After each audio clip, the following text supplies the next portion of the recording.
Yeah, what's good, people? What's good? Cat, plate. All right, plate.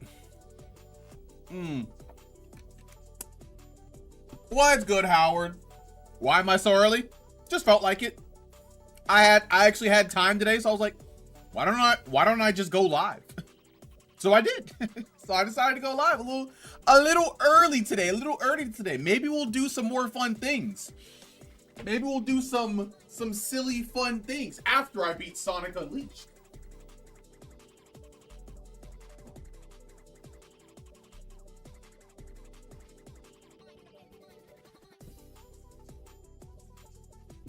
There we go.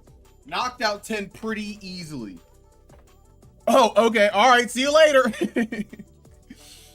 Yeah. What's good, homies? What's good? How are you guys doing? You guys chilling? You guys having a good day? My boy, Pikachu Mans, Alex, my goat. Yes, my affiliate anniversary. What's good, Adam? Thank you for the affiliate anniversary. I did not know this was the day that I first became affiliate. That would have been 5 or 6 years ago. Can't remember how long it's been. How's it going? It's going pretty good. You know, hey, I did do a cool thing today. So in the mornings, I do flexibility stuff. And today, for the first time, while it was pretty ugly, after I did all of the stretching stuff at the end of it, I was able to get a full side split. And that's pretty cool. That's pretty neat. Your boy was finally able to hit a full side split. And that is, let me tell you, that is not easy. That is not easy at all.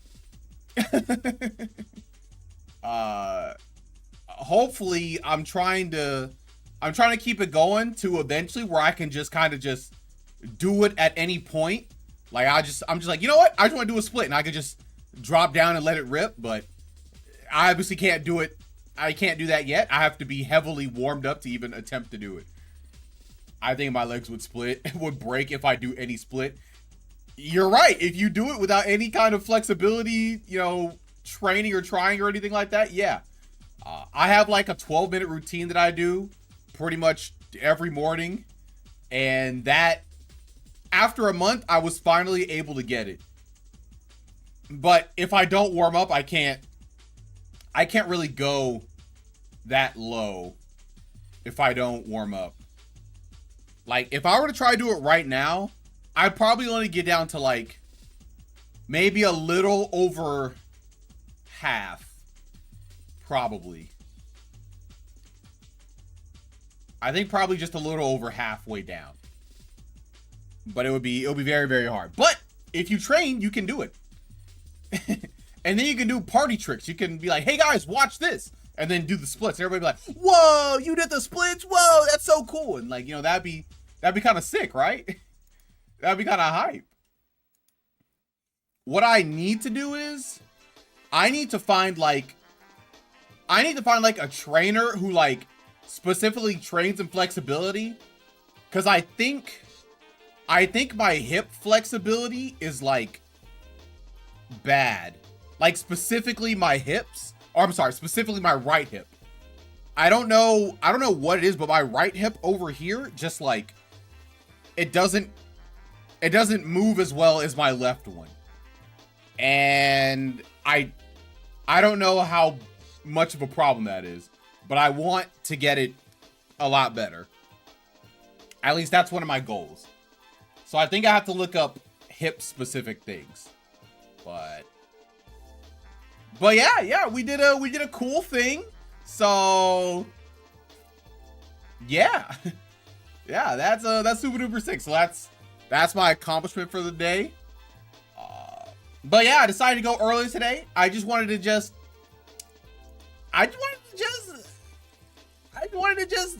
pull up.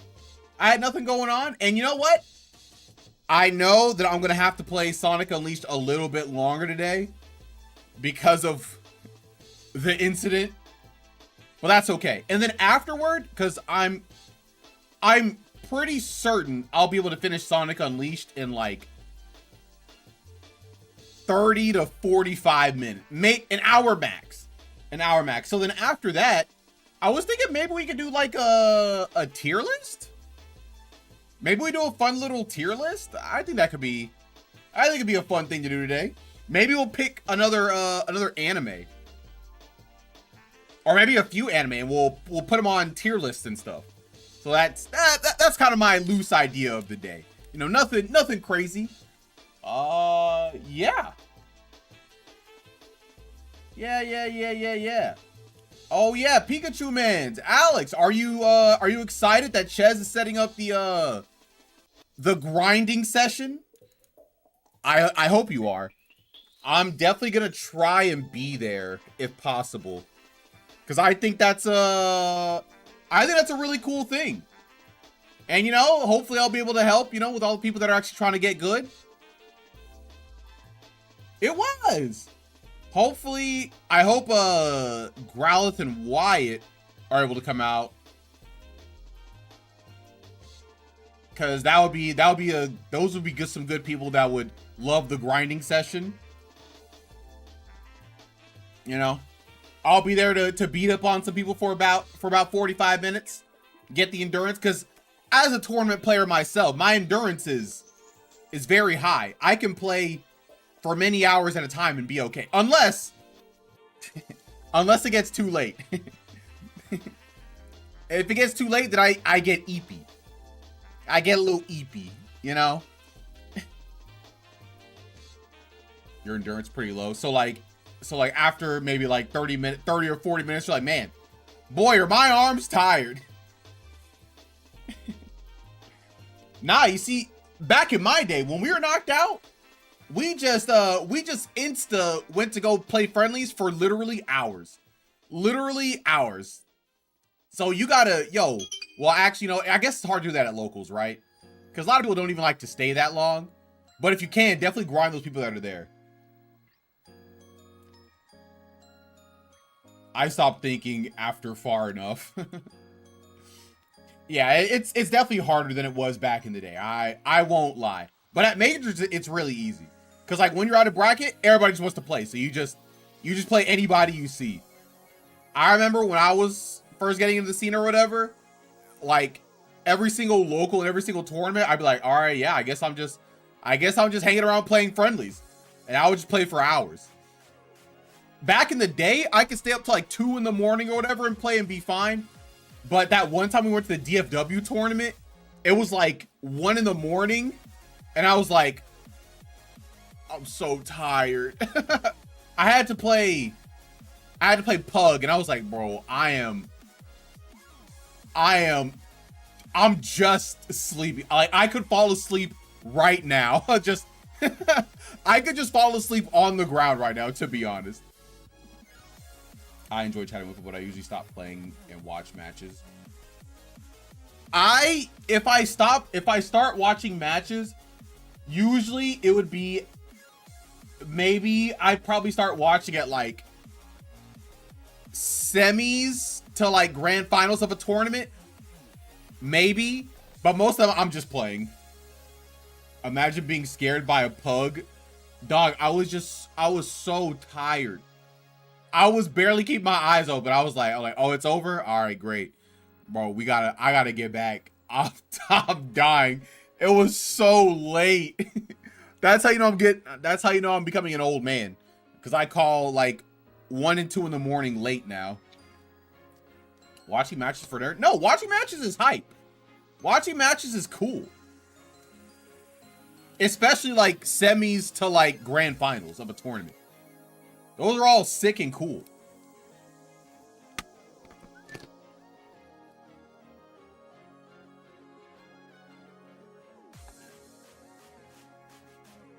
Watch match is only cool when I get to talk bad about it on stream. Okay. It is definitely a different feeling whenever you're on stream talking about a match. Like, you know, you get it just feels different. So I definitely get that 100%. Yeah. But yeah, it's gonna be a good time. This is gonna be a good time, Alex. Hopefully you get a lot out of it. You know, we're gonna grind you to dust.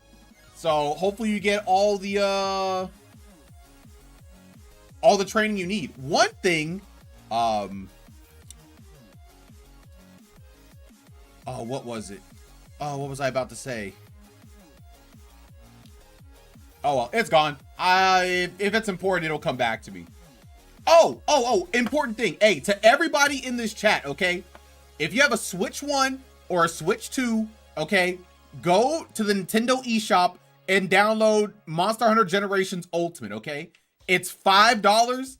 It's an amazing deal, and it's a lot of great content, okay?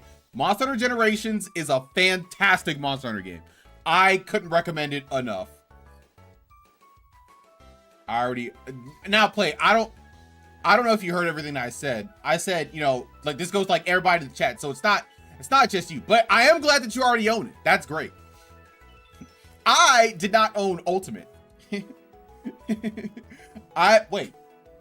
Wait. No, that's not true. Wait, hold on a second. Because I think I only had Generations, not Generations Ultimate. Because Generations is...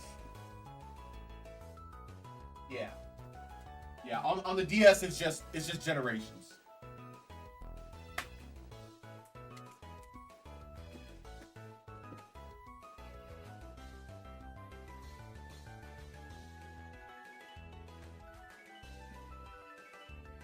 You can just get double cross on your 3DS. It's crossplay.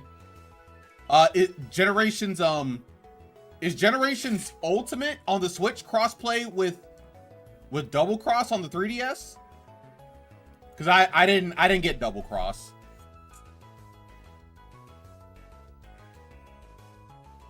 Double cross is Japan name for Generation Ultimate. Oh! Wait.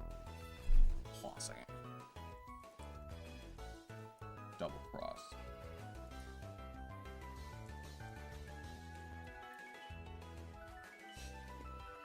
Oh, okay, wait, no. Wait, is that on the 3DS though? Wait, is Monster Hunter Generations Ultimate MHGU 3DS?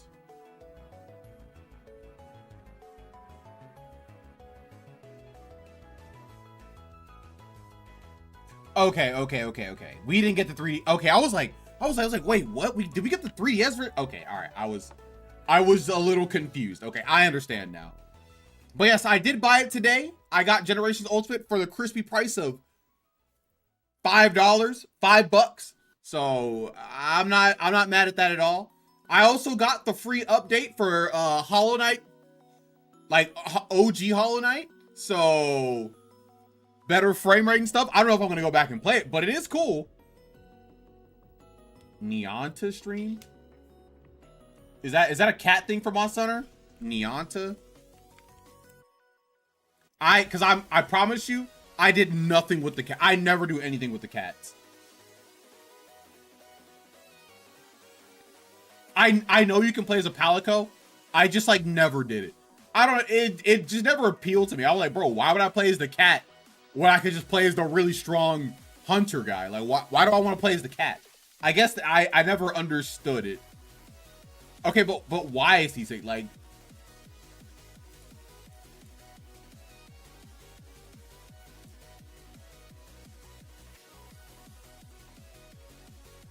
You have the spec for boomerangs? But I don't... Wolverine mode. Does that have any effect on the main hunter? Because I honestly don't care about the cats at all. The cats are just like an extra thing on the field that can heal me.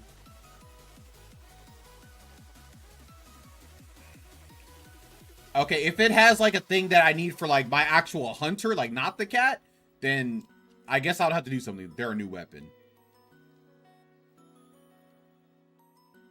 Oh. Okay, I didn't know that. I actually did not know that.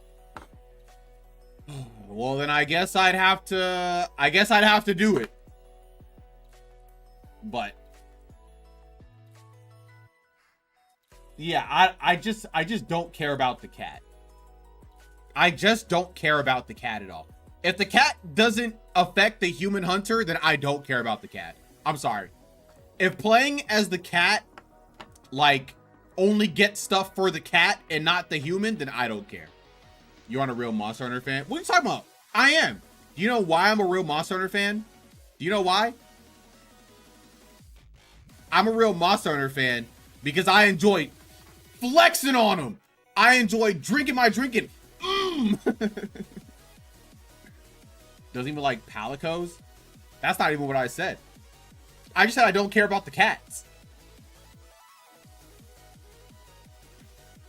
I also didn't care about, oh, what were their names? It was like Sri Lanka. Oh.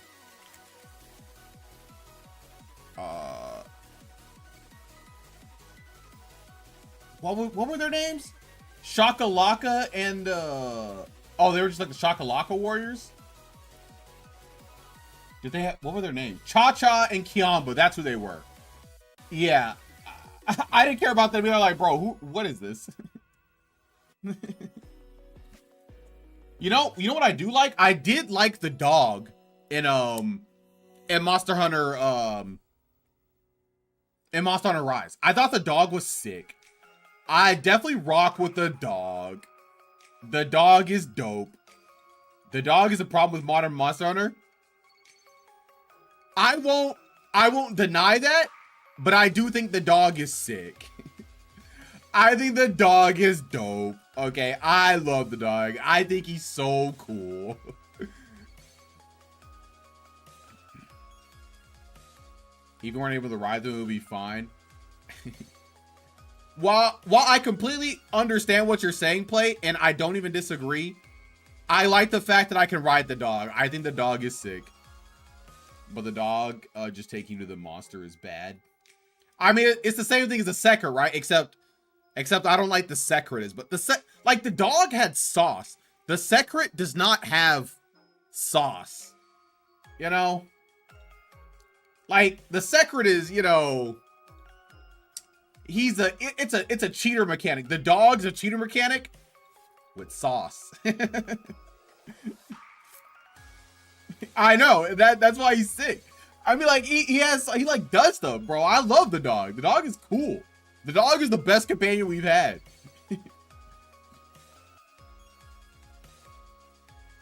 I know. Well, he doesn't. The Sekret doesn't attack, though. And he has no sauce. He has no sauce, bro. Like, he just takes me to the monster and I can... Bro, he, like, helps me out and he heals me up. It's like, bro, like... Sekret is just whatever, bro. But the dog? That's my guy. That's my guy. Man, I really wish that in Monster Hunter World, I really wish they could have found some way to bring the wire bugs. The wire bugs is... they're incredible. I love the wire bugs from Wilds. It's just so unfortunate that Wilds has one of the worst mechanics I've ever seen in a Monster Hunter game. The stupid tower defense thing that they make you go through. You have to do it to get stuff. And I hate it. I hate it so much, bro. I hate the tower defense. They would have, right? They would have been sick, bro. They would have been so good. I would have loved the wire bugs. But I guess we can't have too many good things. Honestly, all we need is the wire bugs and the glow flies from Monster Hunter World, and we're good. No, the tower defense was not sick. It was. I didn't like it. I didn't like it at all. Oh man, I did not like it. It just didn't feel good to me at any point. Literally from the first moment, I didn't like it. And the more that I played it and the more I went through it, the more I started to dislike it. And I don't even hate tower defense games. That's the crazy part. I actually kind of like tower defense games. Like, there was one tower defense game that I liked a lot. It was called Dungeon Defenders. I really like Dungeon Defenders. There was a Flash tower defense game way back in the day or whatever, where like ants trying to get the cake or whatever. And I love that game. You got washed up. I just didn't like I didn't like the way it was in Monster Hunter. I just really don't. Oh my god, wait, Plate, you know about the Ants Tower defense? I'm sorry. Alex, you know about the Plate tower? You know about the Ants Tower defense game with the cake? Oh my god. That game was so good. I love that game, bro. I was putting in hours on that game, okay? When you start going crazy, you start getting like electric zappers and stuff like, bro, that game gets crazy. That game was so much fun. Oh, was that the name of the game? Wait, hold on. Wait, Ant Buster? Wait, yes, this is it.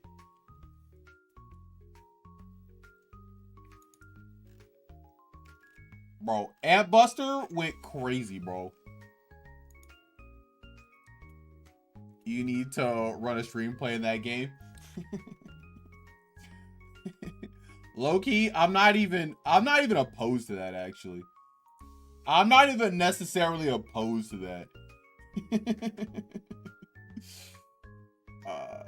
I might do it. Who knows? I might even do it today. Who knows? But I know that game was so much fun. That game was so cool. That game was so much fun. But yeah. Did you ever play Bloons Tower? I didn't play it when I was younger, but when I saw Aatrox play Bloons TD whatever, I was like, oh, that looks cool. And then Epic gave it away for free on mobile devices, so I downloaded it, and I was playing it when I was going on like plane trips. And it's cool. It's cool. I like Bloons. Bloons is fun. Yeah, Bloons TD6. Yep, yes sir. And then Epic gave it away again on like the PC version. So now I have it on PC and my phone. Yo, shout outs to Epic Game Store.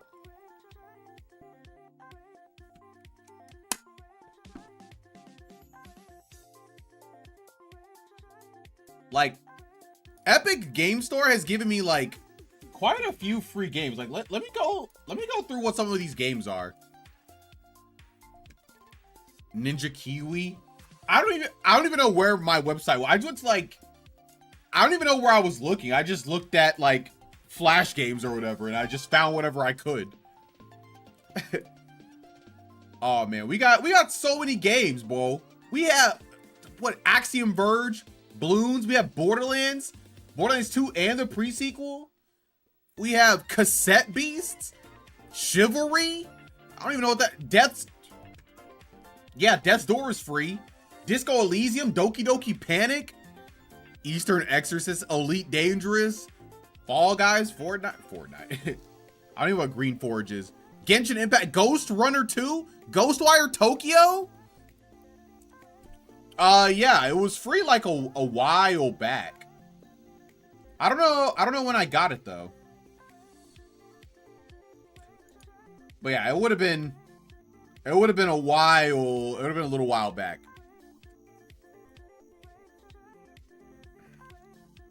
So yeah, so Epic. Oh wait, I have more games. Wait, I have more. Oh, okay. Hogwarts Legacy. We got Infinity Nikki. I think that game was always free though. Killing Floor 2, Lego Star Wars, the Skywalker saga. Let's see. Tales from the Borderlands, NSR, No Starlight Rose. That game was cool. Once Human, Hired Gun, Played Up. Like, bro, I have even more. River City Girls, Civ 6, Skate. I think that game is free though. Splitgate. We got Super Meat Boy, Tales from the Borderlands, the first one, Sims 4, Transistor, Trine 2, 3, 4, and Enchanted Edition. Vampire Survivors. I didn't even know I had Vampire Survivors. Viewfinder, Where the Winds Meet. I didn't even know I had this. Wildgate, which, like, bro, I just have so many games. So many good games. Steam just gives away for free. Oh yeah, are we doing the Scott Pilgrim EX stream in March or what? Scott Pilgrim EX. What is Scott Pilgrim EX? Oh yeah, I forgot they announced this. I forgot they announced this, bro. I forgot they announced that. Yeah, this game looked really cool. What's going on? Why is my phone closing? Is it broken again?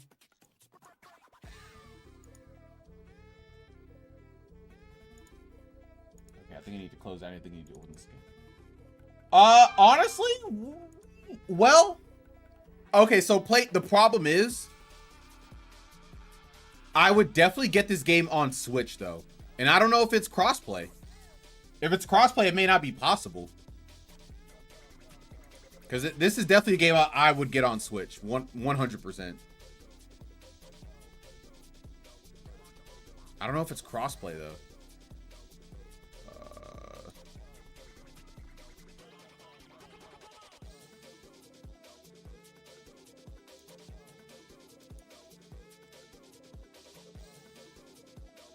Why would you buy it on Switch? It's a beat 'em up.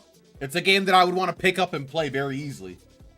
Yes, this is a game for the Switch.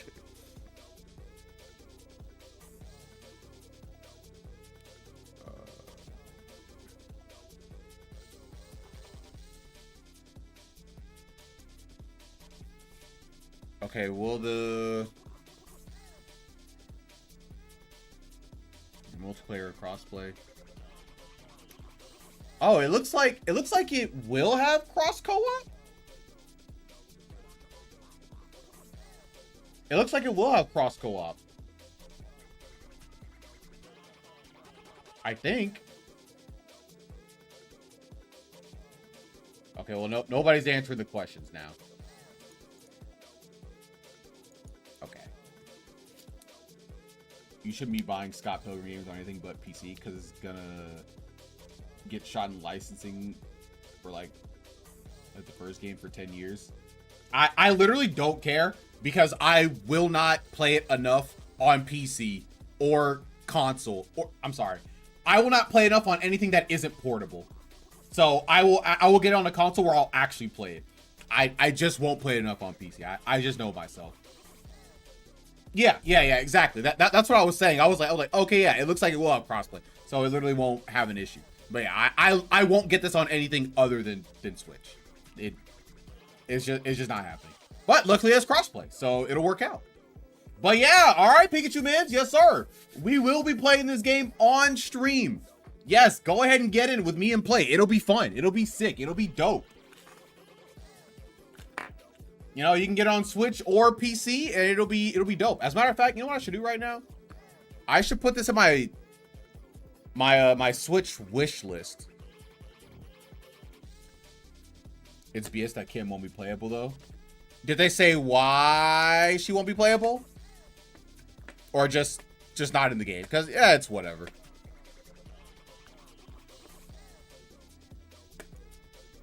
Only 7 characters? Okay. Oh well. I guess we'll just have to live with it, I suppose. But it'll be cool. It'll be cool. So be ready for that. All right, play. You can go ahead and clip this and remind me in a few months when I inevitably forget, okay? When I inevitably forget, just remind me. So yeah. It's gonna be sick. Okay, I think I'm gonna go ahead and just start Sonic Unleashed. I kind of want to just beat it. So let me go ahead and just do that.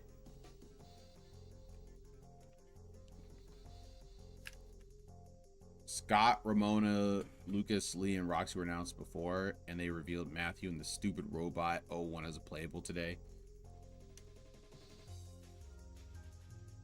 Hey, play. Hey, we don't know. We don't know that. There's still a chance.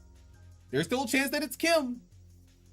Or maybe they say, hey, I know we said 7, but there's actually going to be 8. Who knows? Sega. I'm just saying, we don't know. Hey, don't give up hope just yet. Smoke on that hopium, my boy.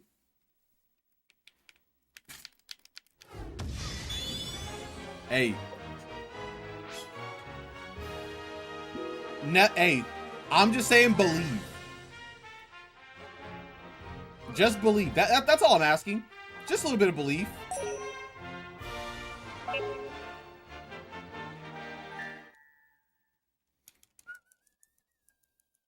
Yeah, and it's gonna be Kim. It's gonna be Kim. Just believe. Just believe, okay? That's all I'm asking. Just a little bit of belief.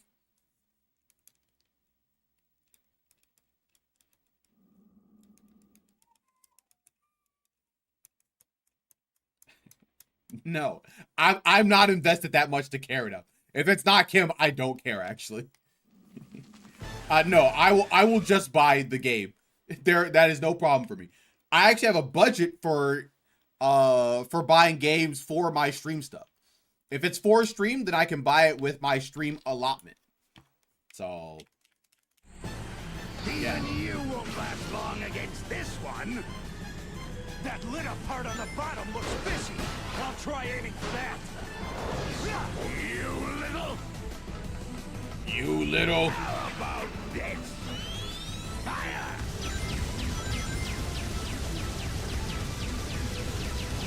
You don't got peak. I do not have peak.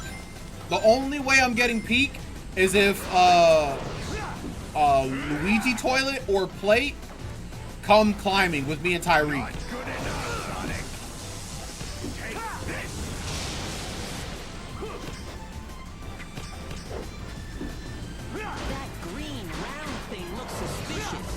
He's too broke to buy it.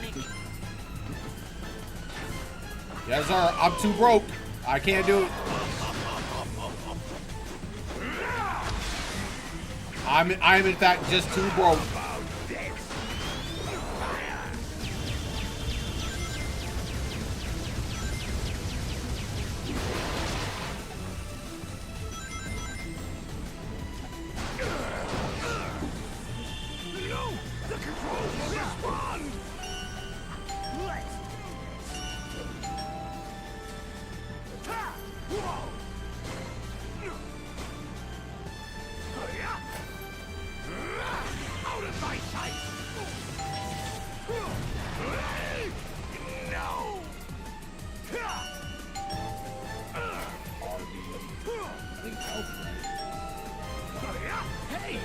Wait, stop! No, this is a delicate machine!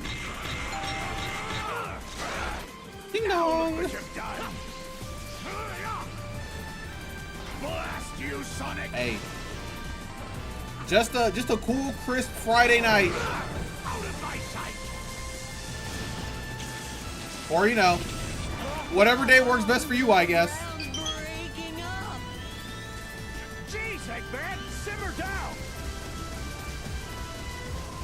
Wing units deploy! You were lucky, What? Sonic, but luck can't last. Oh, God.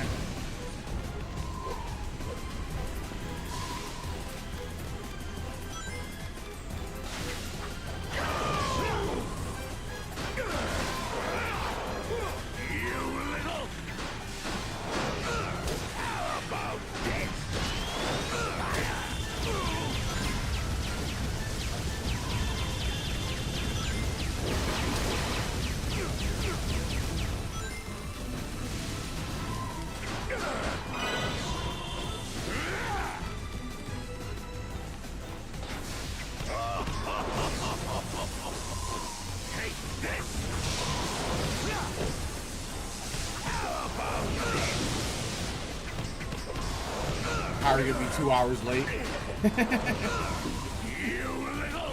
Why would Tyreek be 2 hours late? Bombs away!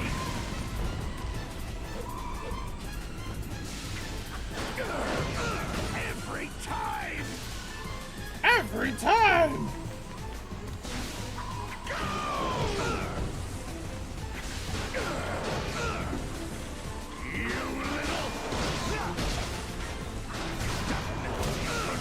Give up and die already!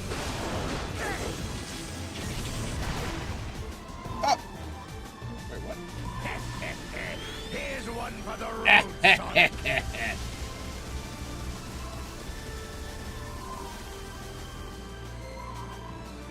How did I do so much damage? Glad we landed okay.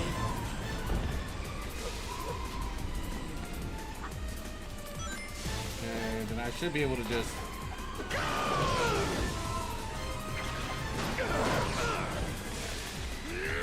Lost control again. Don't fall They apart will on me all now. die.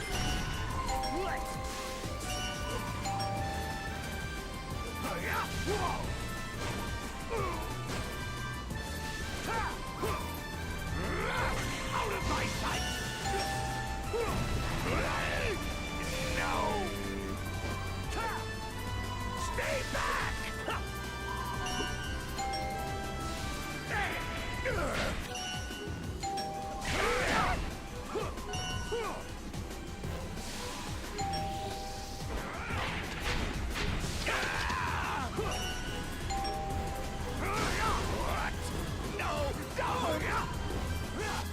Yeah!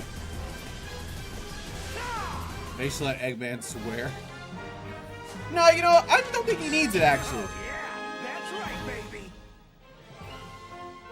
I think he's chill. I don't think he needs to, as a matter of fact. You know, I think he's fine.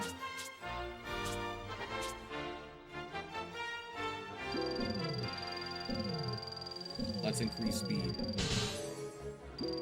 I have exactly just enough. I mean, he would. Like, we're not saying would. You said should. I was like, nah, I think he's fine.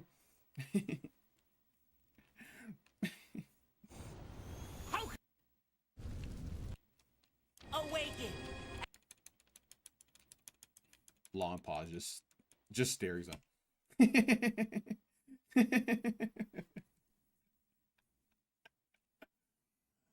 You know, I mean, I'm not even saying I can't see him saying it, but you know, he's fine. Sonic. He's fine. He could just be a good little boy. He doesn't need to say anything.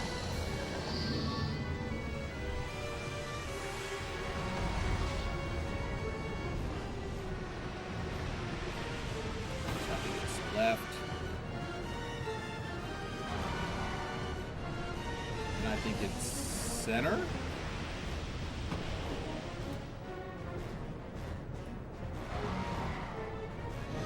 Almost got hit by that, which would have been crazy, actually.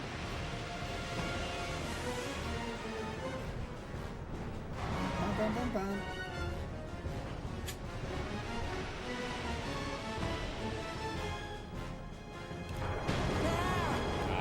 It wasn't Sonic who turned into a rock. This is Dark Gaia. Or I'm sorry, this is Light Gaia, and he got all the temples where the emeralds were, and he just did this. He turned us into a mech. I just believed it wouldn't hit me.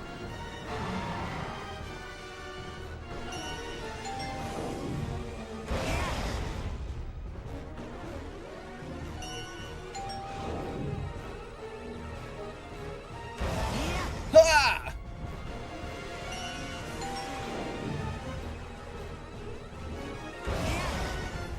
Yeah!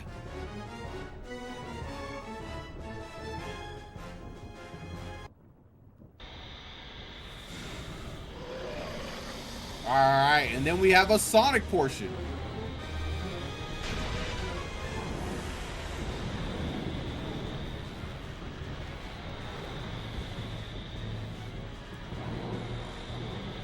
Alright. Now, Sonic. Roger that, buddy.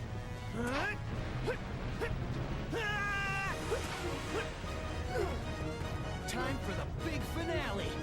Let's go, Sonic! Let's go! Hey, that was incredible gameplay, okay? Sonic, hit that guy's weak spot. Quick, while I hold him back. Chip, you rock! Hurry, Sonic. Dark Guy is getting ready to do something. Sonic, hit Dark Guy's weak spot. Quick, while I hold him back. Chip, you rock!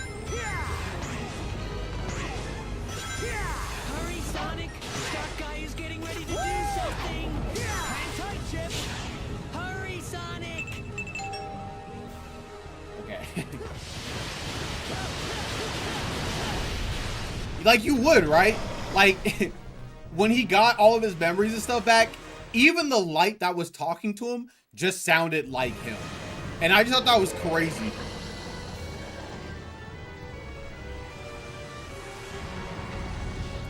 Hurry, Sonic! Like, bro, I know. I'm moving as fast as I can, Chip. Please.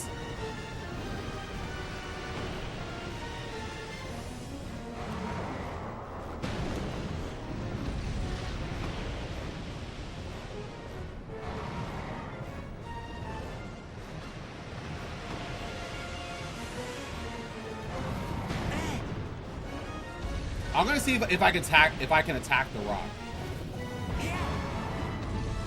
Wait, y'all not take damage from that? Oh, okay. I can actually avoid the damage. What? Was I not guarding insta? What?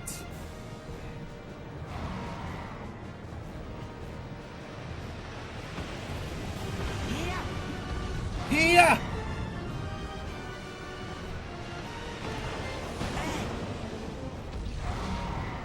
I should be close enough now. Oh! I wasn't ready.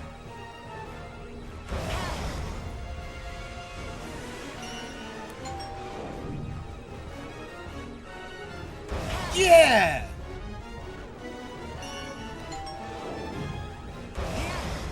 3 phases.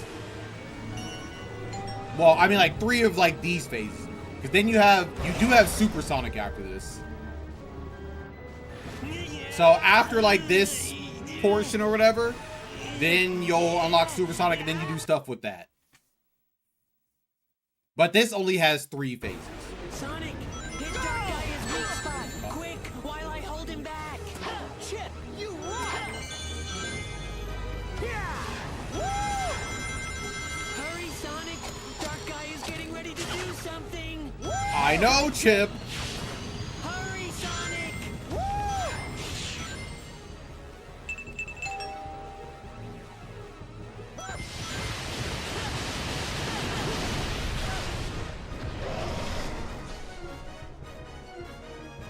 All right.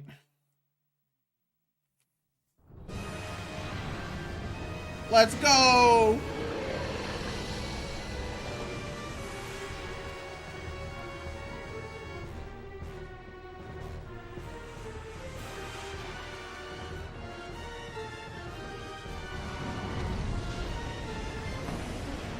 So we go left, middle, and it's going to be on the right. Oh.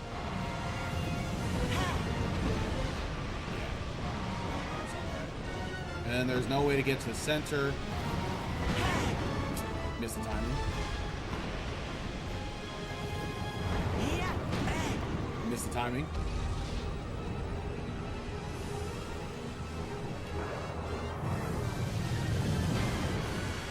And that move is literally unavoidable. You will just have to get hit by that.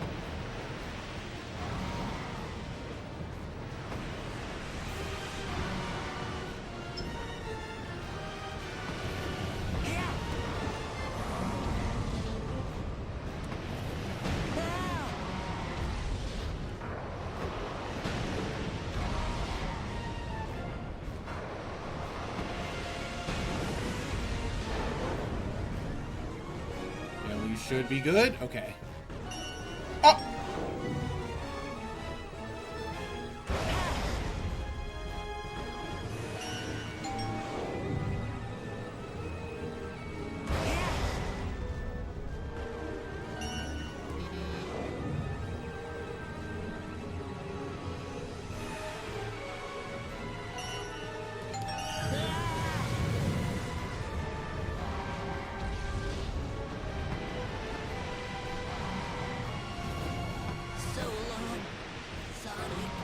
Have you seen Capcom vs. Sega yet?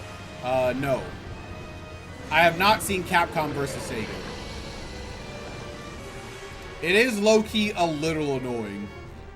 It is low-key a little annoying. I can't remember if this is how it was on the Wii version. It might have been. I honestly just can't remember.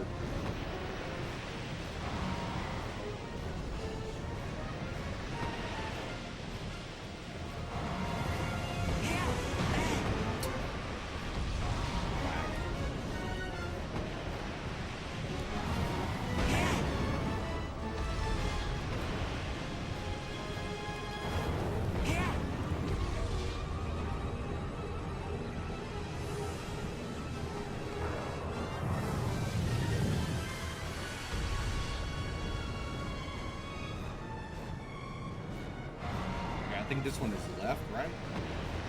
Yeah. It should be center.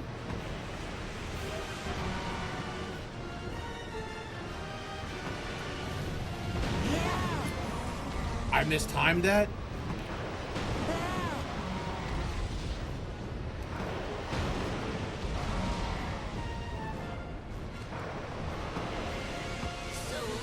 Oh, what?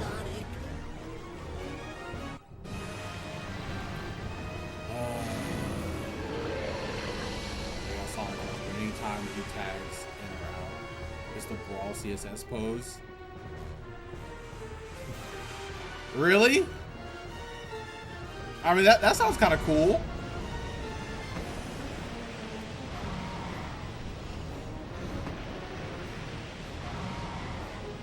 All right, let's see if I can do it right this time. I'm gonna punch through the rocks.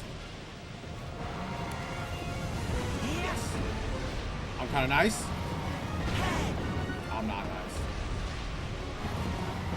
I'm nice.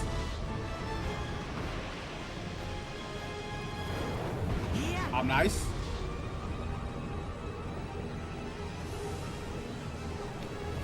Oh!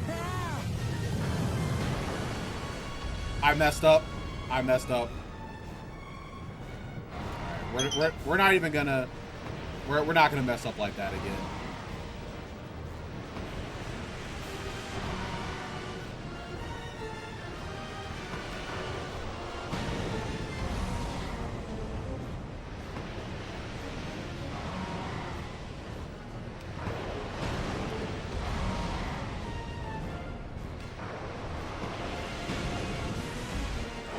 There we go.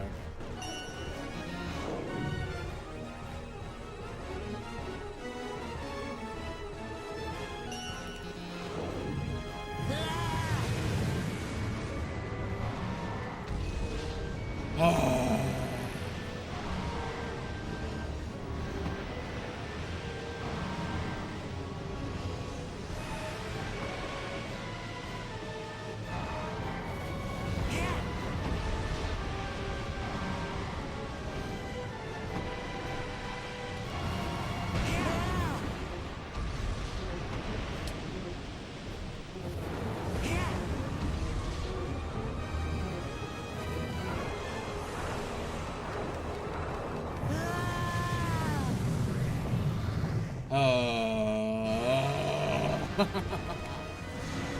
I'm gonna lose. I can't do the reaction commands, bro. LB and RB just messed me up.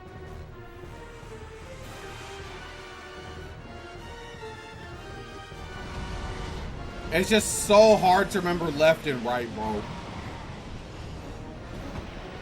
I don't understand how it just comes so natural for people.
Okay. So I was able to do that part now, which is great.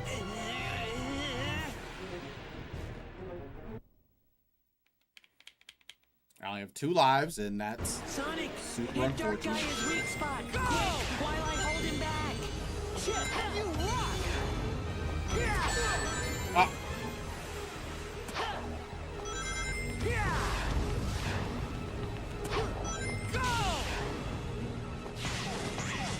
Hurry, Sonic.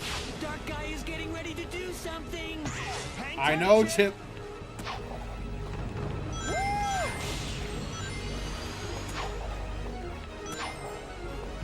Hurry, Sonic. Sonic, hit Dark Gaia's weak spot. Quick, while I hold him back. Chip, you rock!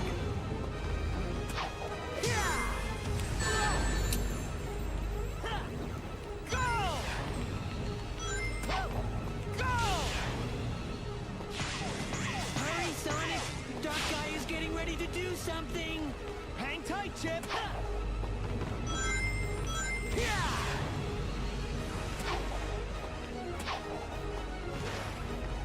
Hurry, Sonic.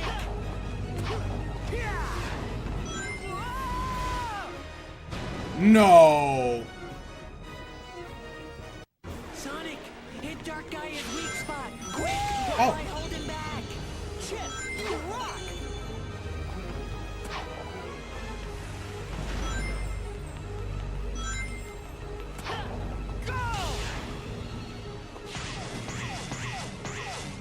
Hurry, Sonic. Dark Gaia's getting ready to do something. Hang tight, Chip!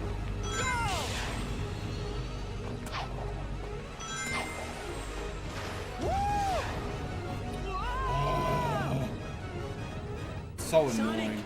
hit Dark Gaia's weak spot. Quick, while I hold him back. Chip, you rock!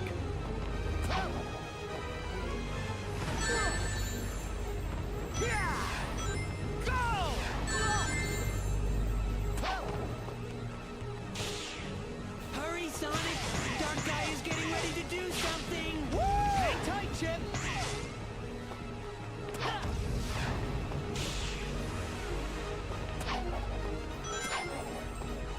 Hurry, Sonic.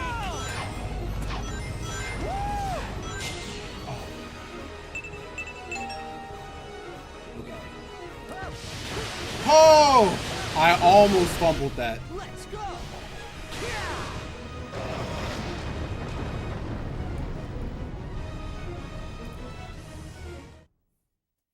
Oh my goodness.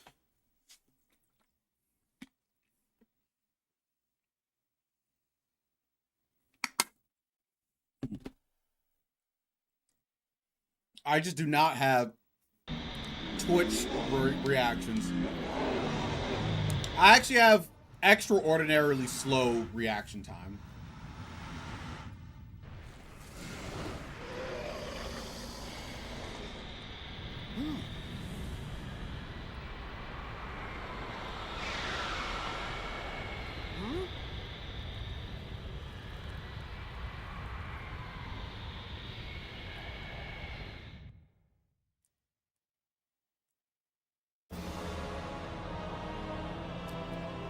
Uh-oh! The darkness is seeping out over the world! Uh-oh!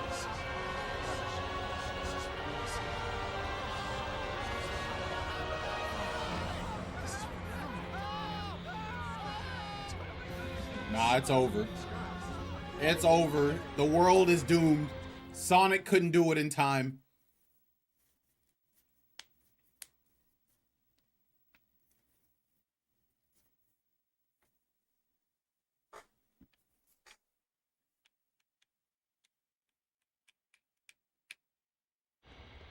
Oh, okay. Wait, we're actually here. What's happening? It was broad daylight a minute ago. Dark Gaia has regained its true power. The beast is complete.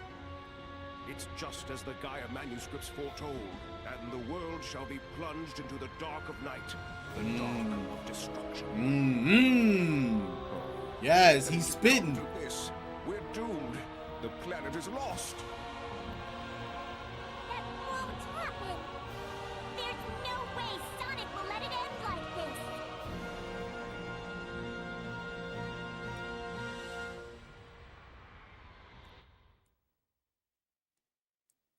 Oh. Oh, wait. Look at this. They're spoiling me for the next moment. Oh, they have boost in camera. That's all we need, baby. Boost in camera.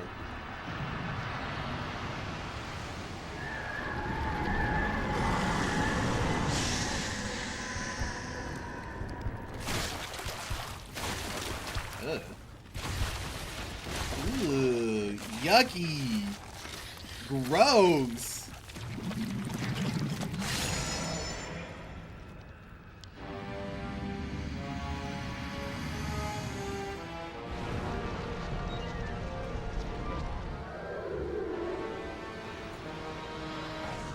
This guy looks like a problem.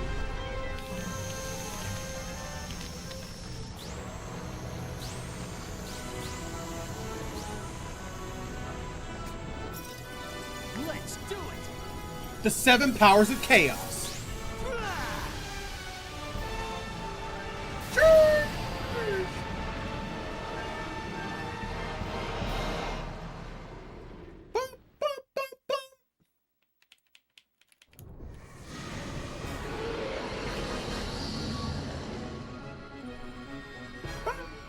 All right, Chip, time for the big finish. Sonic.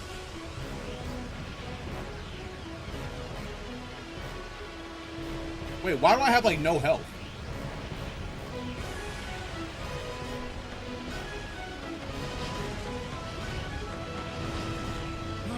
I gotta take out this shield.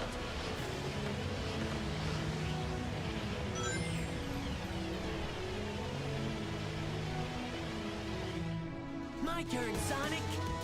Hey, what are you doing, Chip?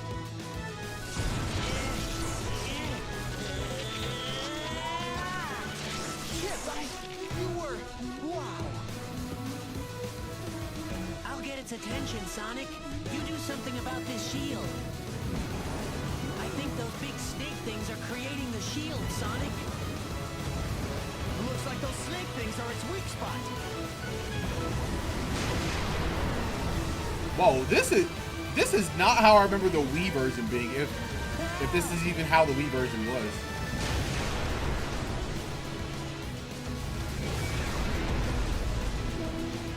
This song is so good, bro.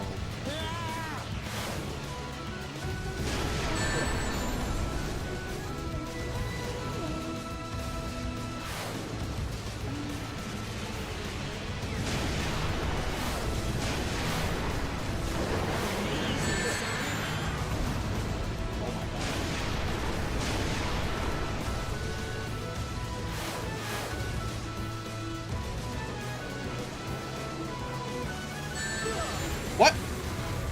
Oh, he can still hit me? Alright. Cool. So, I have to get rings while I'm on the way. All right, Chip, time for the big finish. Sonic. What?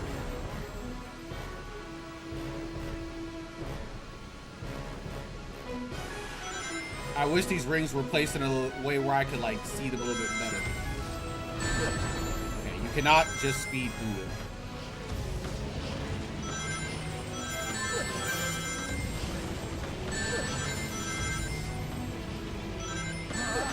What? What is hitting me?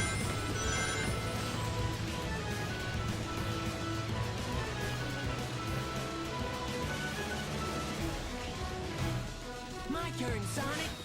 Oh, we can't skip it? What are you doing, Chip?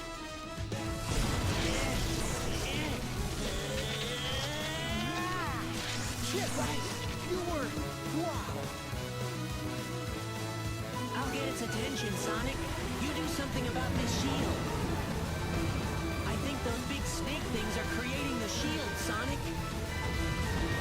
Looks like those snake things are its weak spot. You did it, Sonic.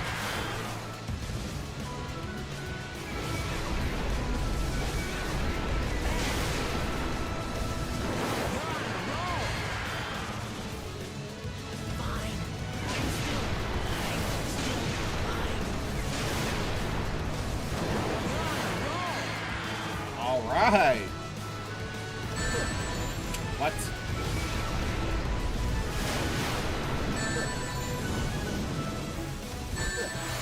What? I literally can't see anything.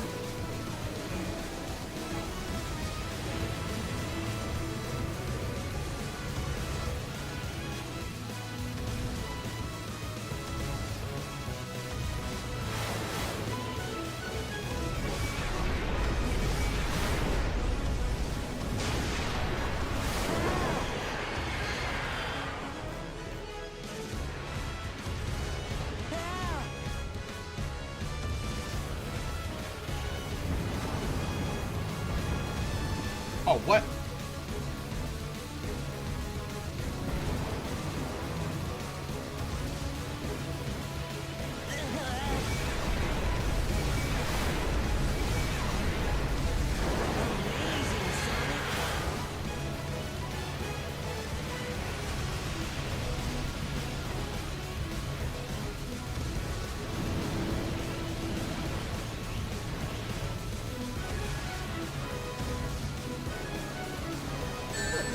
What?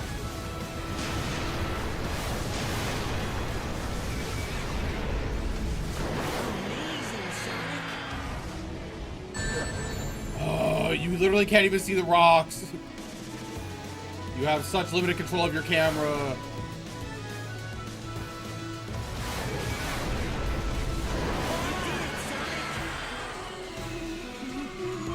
Yes, the shield's gone. Have you watched Metabots? I did watch Metabots as a kid. And it was dope. I love Metabots. Metabots! Be right there.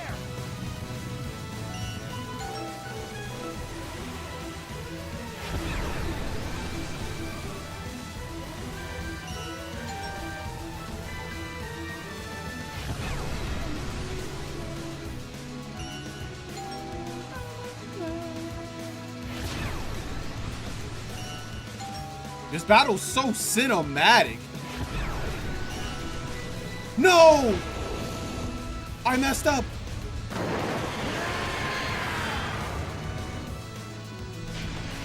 Oh, did we just do it again? Okay, great. I accidentally pressed the wrong button.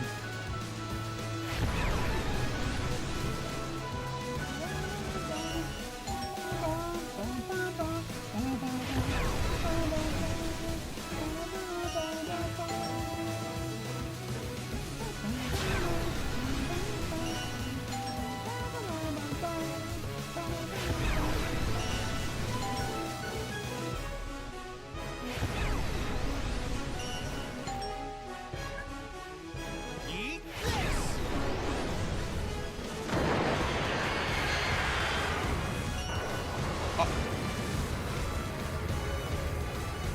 What? Oh. What? They have a real mashing minigame in here like that? That's crazy. Leave it to me. Now.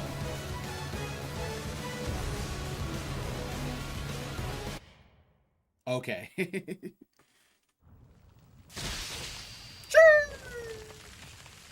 Because you know what they say, an eye for an eye makes the world go blind.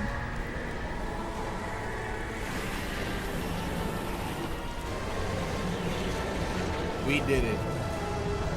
That's it.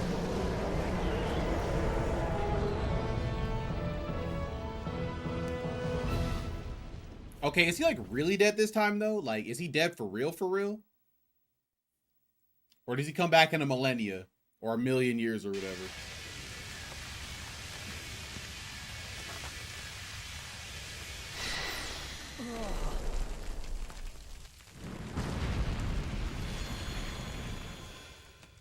Sonic, I'm gonna need you to just not die like that, bro. Also, crazy feat right now. Sonic is just surviving in base form inside of the molten core. Like, normal people would not survive there. I'm just saying.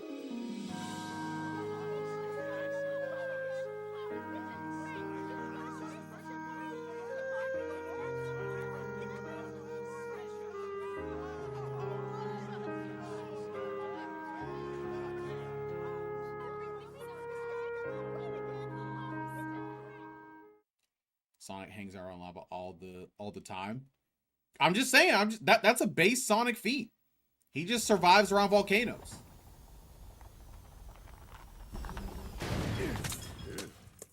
Pleasant morning, wouldn't you say, Doctor? Yeah. You can simply begin your plans anew. Even if all of your efforts this last time were utterly wasted, even if it was a complete and utter humiliating loss. Yo, this dude is crazy. And all the world will surely his chance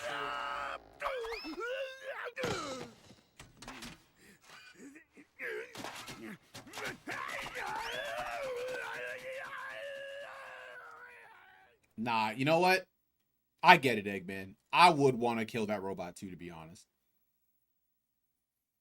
Orbot and Cubot suck so much. They're fine. They're like... They're completely inoffensive. They're fine. Ah, the light reigns over darkness, and the world is returned to peace. Yes, sir. It's That was simply me. a miracle. We've been saved by a miracle. I told you, didn't I? There was no way Sonic would let something like that happen. And right you were. Still, Yeah! we cannot live without the night. We all must sleep. We all must rest. Darkness is a part of our world, just the same as light. It may be that the darkness has not been destroyed, but merely laid to rest. It grows strong over the eons, rises up, then is put to slumber by the light. Perhaps that is the true balance of dark and light Gaia. That balance may be the very will of the planet itself. Save the speech for later. We've got to get things ready for Sonic's coming home party! Man, what happened to this Amy? What happened to this cheerful, just great Amy, you know? The Sonic loving Amy. What happened to that Amy, bro? What happened to that Amy?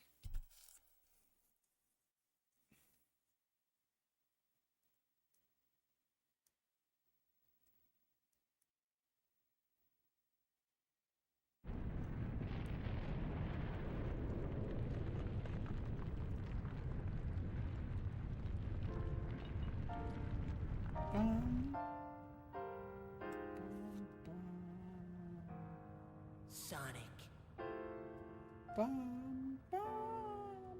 Sonic, you must live. Yeah, I mean, he's fine. Why would he die? He just ran out of energy with Super Sonic. Why is he talking like he's gonna die or something?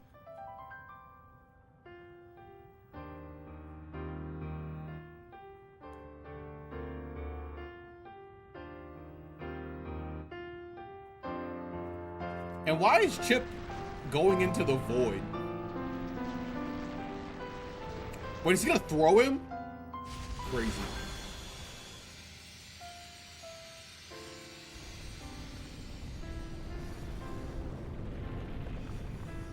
Dang, that's crazy. Chip has to live in the molten core for no reason. He just has to be down there. Just cuz.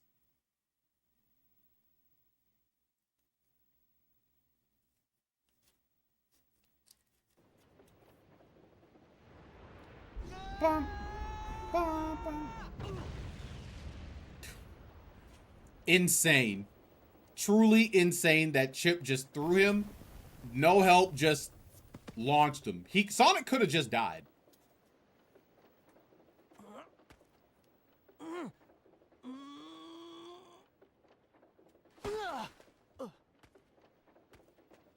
Ow.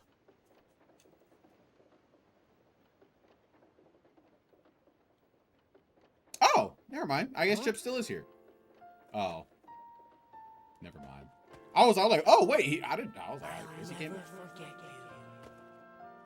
I'll be here by you, always. A part of the earth you tread.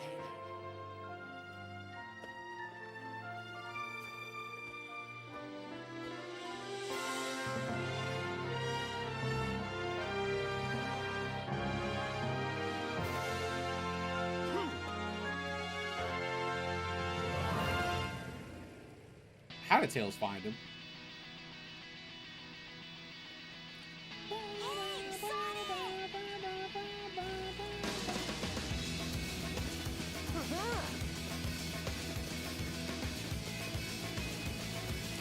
Banger song alert. This is my escape.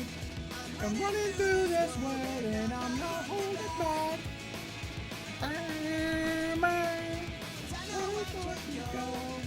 Where no one's ever gone and I'm not looking back. And how will I know when I get there?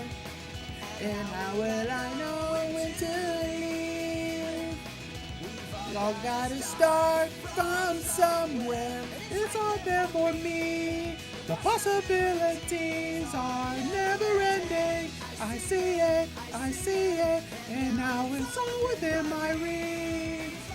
Possibility. Song is such a banger. I see it now. It's always been inside of me. I feel so free, and this possibility. Tails literally built the Tornado 2 to keep up with Sonic. Yeah, to keep up with him in like an artificial way, right? Like keep up with like his like base run, like when he's not trying too hard, you know, just like his normal speed. But if he goes too fast, the Tornado 2 can't keep up, because Sonic is the fastest thing alive. You can't keep up with his top speed, unfortunately.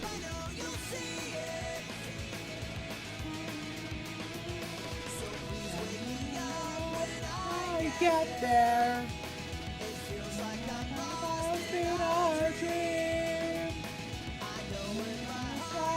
It's my time. It's all good to see.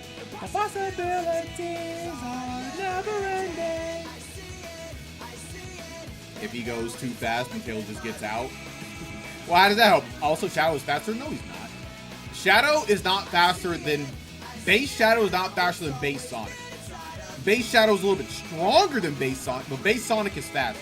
All Shadow has is Chaos Control. But Sonic can do it too, just not as good as Shadow. But Shadow is not faster than Sonic. Yeah, see, look at that. Look, you're talking about Chaos, his little Chaos Controller or whatever. Teleporting is not a speed feat. Teleportation is it's a warp feat. That is, and warp and speed are not the same thing. Unless you are using speed to reach warp speed. But that is not what Shadow does. Shadow just teleports. So he's not faster than Sonic. He has a good power or whatever, you know, he has just more powers than base Sonic, but he's not faster than Sonic.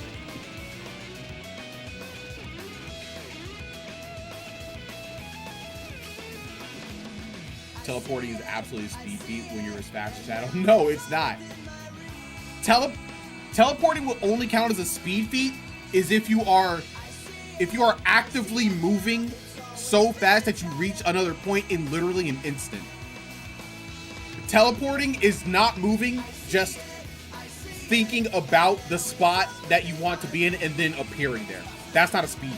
That is not speed. That is existing to another in another location. Imagine a masterful fighter if he could teleport on top of being fast. Oh my god. I mean, technically, depending on which Flash we're talking about, he does basically have, he essentially has like warp. He has like warp speed or whatever. Like he teleports with his speed essentially because he can be places in quite literally an instant. Like he moves his feet and he will get there just as fast as somebody who teleports. But if you could teleport and be fast, that is literally broken, right? Because like you're running at somebody and they can never actually catch you because you can perceive what they're doing and teleport out of whatever they're doing. You could never get caught. It would be so good. It would be crazy cracked. Good times and bad times, I can count on being with you. I thank you for staying so true. My life will go on a long time. Have to catch Sonic would never, that's what Shadow does. Sonic would never be able to catch Shadow. Thanks for proving my point, streamer. You know, you say that, and yet, crazily enough, Sonic has just beaten Shadow. Isn't that crazy? Isn't that crazy that he's just done that, you know? It's almost like Sonic just beats Shadow and is faster. But I'm talking about, like, when we're talking about, like, speed, I'm talking about actual, like, real thing. Because Shadow doesn't perceive things that fast, you know? Sonic beats Shadow in a race. No. Well, yes. But in combat as well. Sonic has lost anytime Shadow was serious. Hold on a second. You know what? We're just gonna look this up now.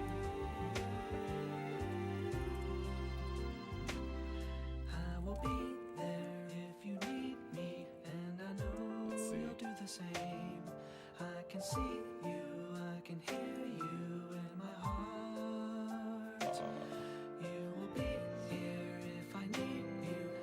Sonic has only definitively beaten Shadow once in canon.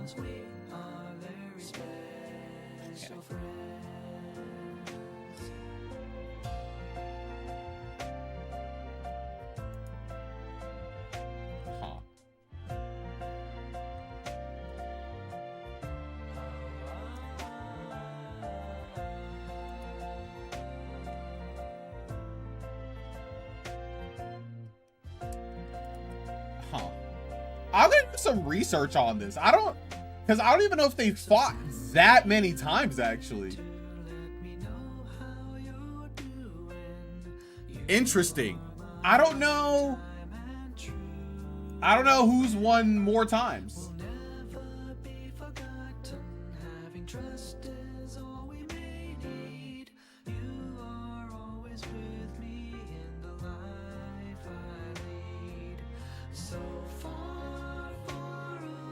Interesting.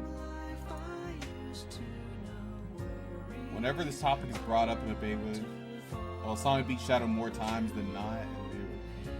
Shadow wins because Shadow can remove his inhibitor wings. Sonic beats Shadow, not.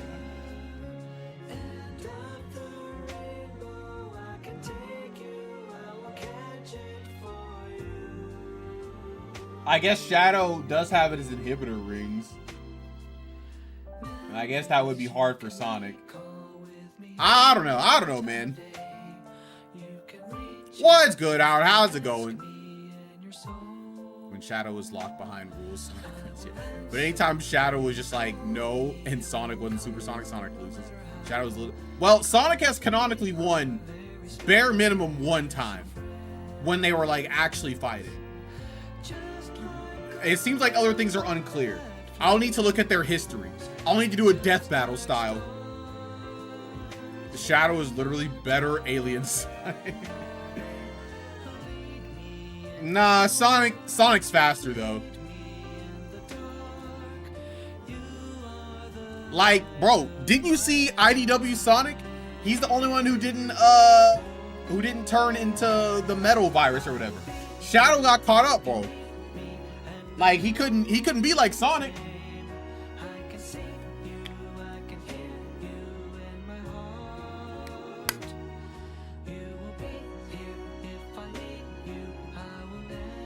Yo, that metal virus arc in the IDW, wait, it was IDW, right? In the IDW comics is so cool. Yeah, Sonic got caught. No, Shadow didn't get caught saving people. Didn't he get rage baited or something? I think he got rage baited. Wait, isn't that what happened? I can't remember.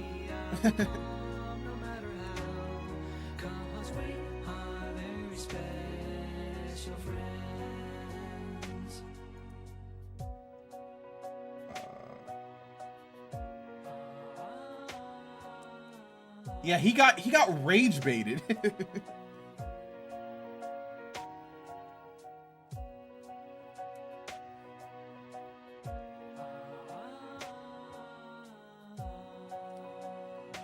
Sonic got caught, but yeah, it was like nobody knew what was going on. Shadow knew what was going on, and he still got caught.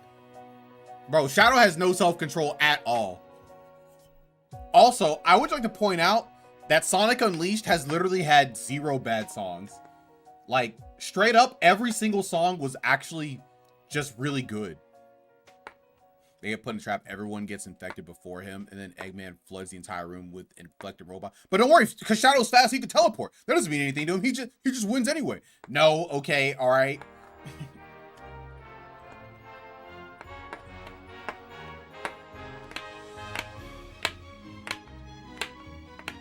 I don't even know what I was trying to say with that point. I'm just spreading Shadow slander right now. But yeah, that arc in Sonic was actually so cool. Like, I love the fact that, like, in order for Sonic to, like, not be infected, he has to just run faster. And then it starts to adapt and he has to run even faster. And he can't start. Oh, it's so cool. It's so good. No. I'm saying if he's in a room full of infected people, he just keeps teleporting around the room or whatever.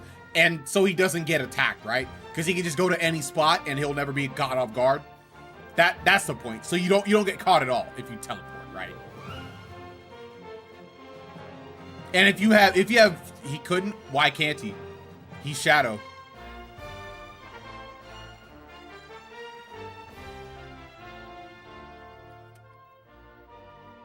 Okay, well, what does that mean? He can still teleport.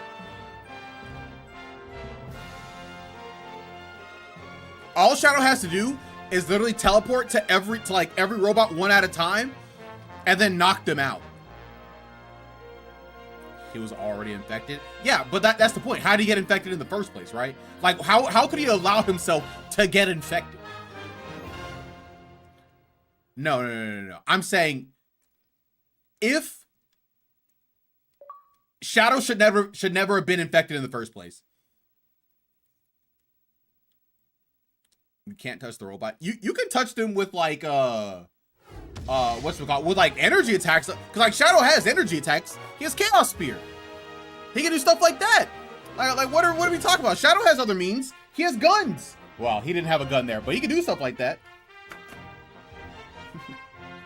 Now, admittedly, I did not read the full comic, but I did get a full reading of it to me. All right, that's the end of Sonic Unleashed. We've done it. Let's see. If we go to options, where are the sound? Okay, music.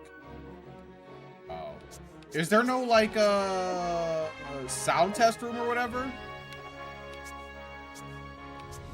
Wait, if I click continue, can I find one here?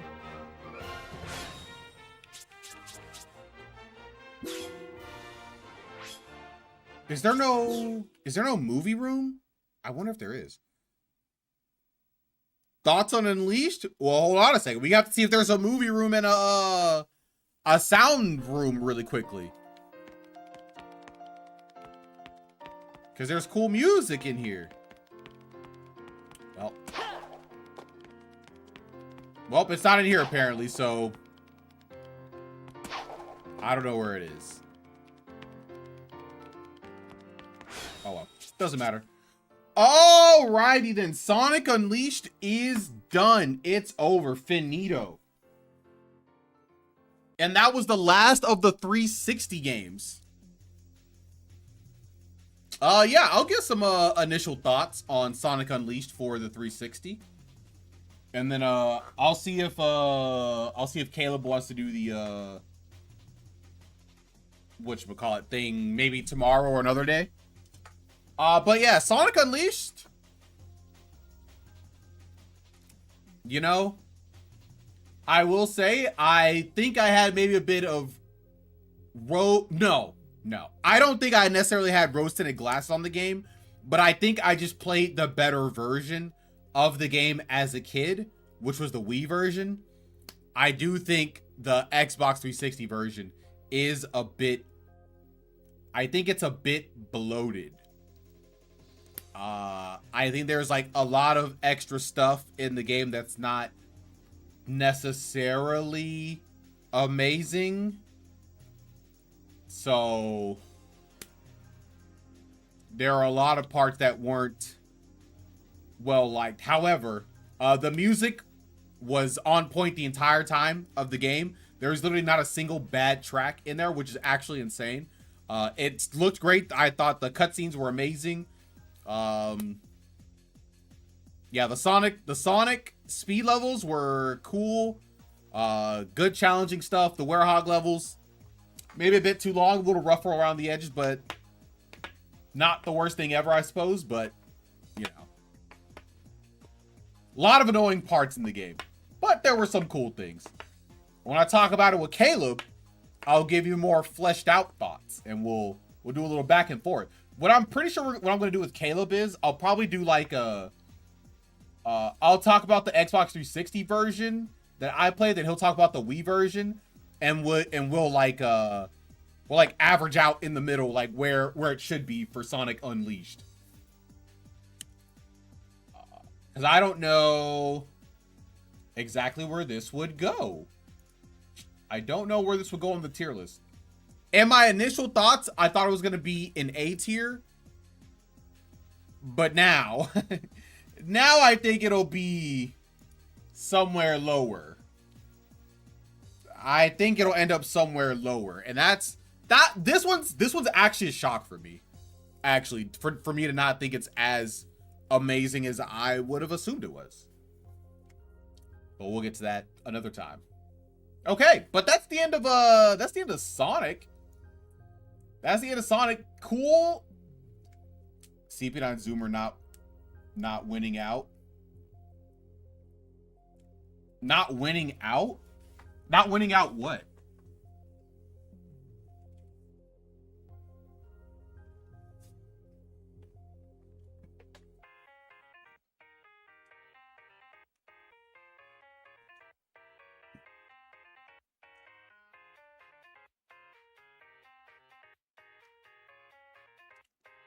CP9 Zoomer not winning out compared to CP9 today. Oh. Well, I'm sorry. I don't think I know what you're trying to tell me, Howard. Actually.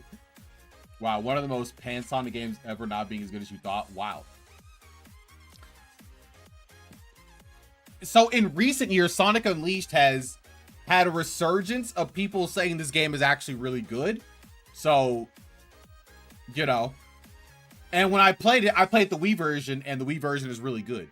So forgive me for thinking the Wii version, for, you know, me thinking that, you know, this game is amazing and stuff like that based on the Wii version.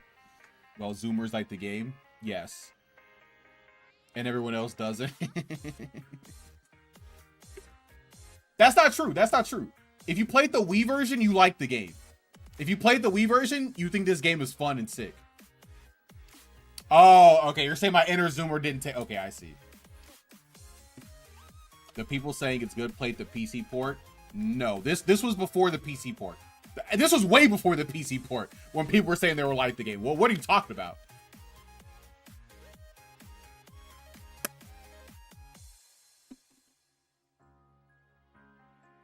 No, it was. Because I've been hearing that Sonic Unleashed was good since at least around 2022 to 2023. Maybe even a little bit before. I'm not gaslighting myself. Because I had just heard that before. I was like, yeah, you know, Sonic Unleashed was a good game. I'm only spewing what I just hear people say. The PC port didn't come out until last year. Or it was either 2020. It was either last year or 2024.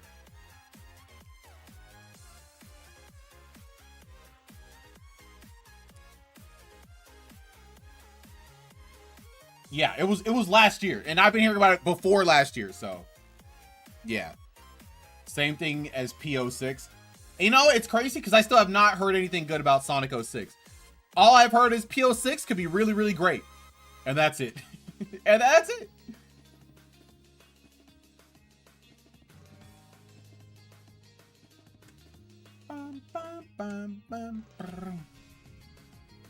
He's just lying for clout now. I'm literally not.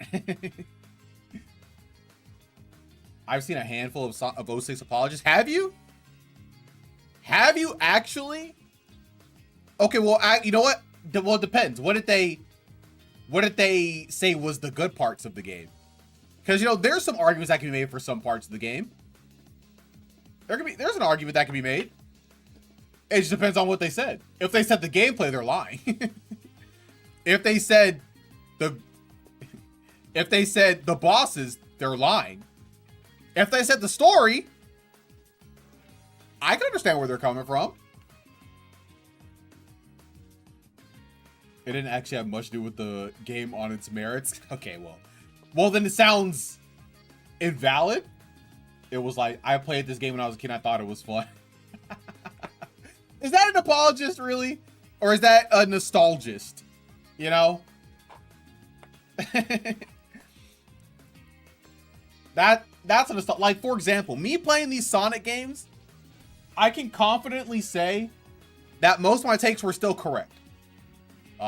Sonic Adventure 1 and 2, great games. Sonic Heroes. Sonic Heroes was cool. It was all right. It was fine. Shadow. That game was pretty annoying. I remember when you thought, yeah, you're right. You're right. I did think Sonic CD was bad. Sonic CD is the biggest surprise yet. I really liked Sonic CD. I thought that game was so cool. I swore, bro. I swore up and down Sonic CD was gonna be bad. I just knew in my soul it was gonna be bad, but it was good. I was like, wait, this game is fire? Hold on, wait, this is sick, bro. Yeah, Sonic CD was definitely the sleeper hit for me. It was definitely the sleeper hit. Sonic CD is the real Sonic 2. I don't know if we can say that. Sonic CD is definitely Sonic 1.5, but it is low-key better than Sonic 2. Low-key, it is better than Sonic 2. Not by like a large margin, but like just like low, just like a small amount. Low-key, it is. Yeah, Sonic CD was fantastic. Sonic 3 is definitely still the best. Well, we'll know once we get there. You know what I'm gonna say? Sonic 3 and Knuckles is the best 2D Sonic game. I'm gonna say it right now that it's better than Mania still. Sonic 2 was the American Sonic team. Yeah, I know. Yeah, I know. I know the story. And they did a great job. They did a great job. I mean, I'm not mad at them. Sonic 2 was really fun. It was a great game. No, we are only playing the mainline console Sonic games. Only mainline, like, home console Sonic games, like not non-handheld.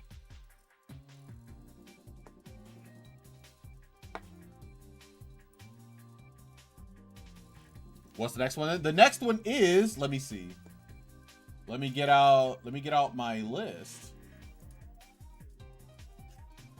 The next one is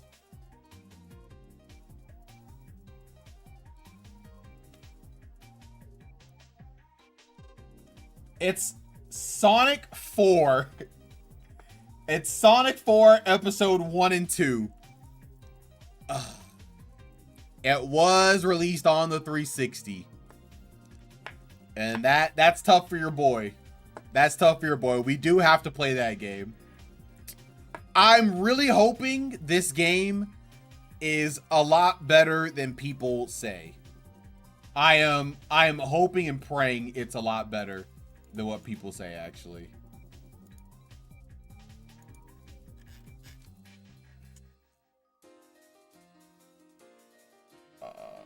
The entire history for like 5 years is handheld. You can't do a Sonic Marathon without them.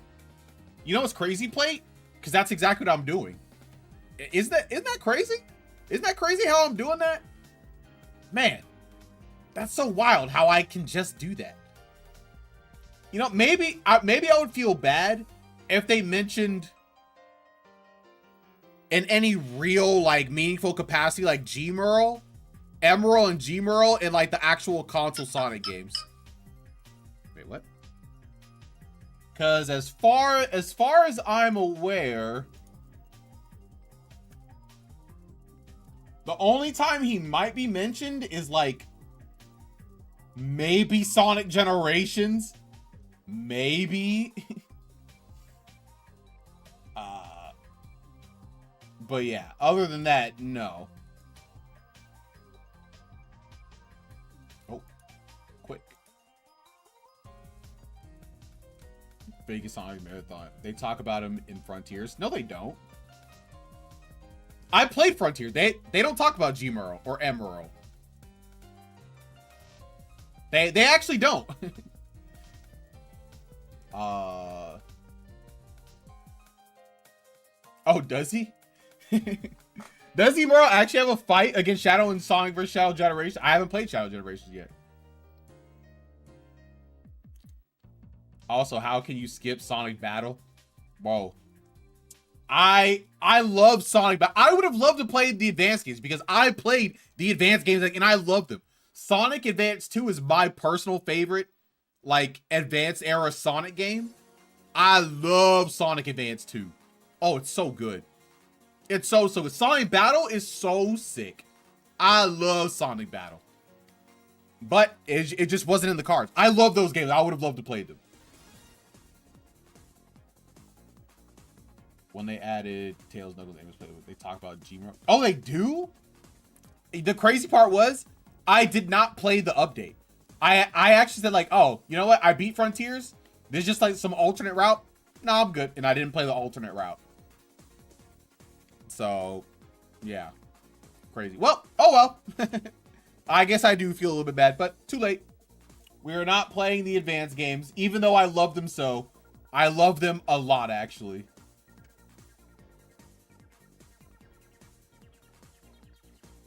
It isn't worth it without mods. They all control really whack. Yeah, Amy did not feel great. I won't lie to you at all. Amy did not feel great. One thing I did notice on this list, I have Sonic Frontiers. Man, but low key, I don't know if I'm gonna play through Sonic Frontiers on stream because I just played it last year. And I think I can talk about it without playing it again. So we might not go through Sonic Frontiers.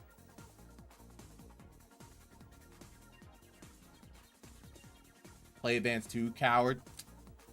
I mean, I'll play it on my own time, but it's not gonna be part of the marathon, unfortunately. Sonic Advance 2 was so good, man. Sonic Advance 2 is so good. It has like it is the complete just better version of Sonic Advance 1, which is also, you know, pretty good in its own right. And it doesn't have the like annoying sometimes like team mechanic in Sonic Advance 3 or whatever. I don't know. I just thought Sonic Advance 2 was just much more fun. My order is Sonic Advance 2, Sonic Advance 1, Sonic Advance 3. I think Sonic Advance 3 is my least favorite of the advanced era ones. Play the PC decomp on stream. It's widescreen. Sonic Advance 2 has a decomp? Do you have a link for that? If you have a link, I can at least check it out.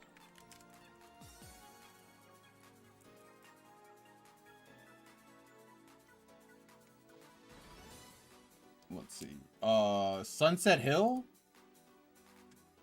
I don't know if I remember Sunset Hill music. Let's see.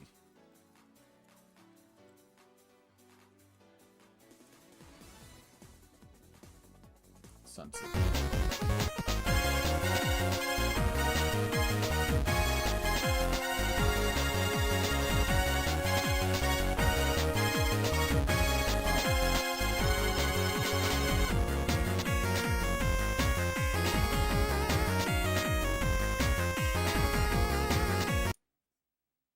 What? Sonic? What happened? Why did it mute? What?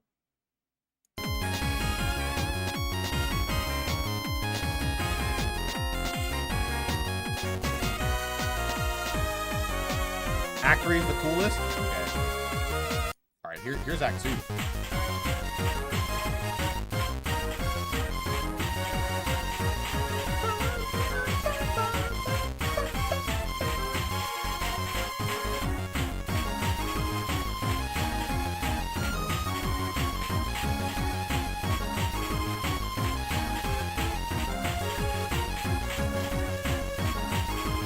Okay.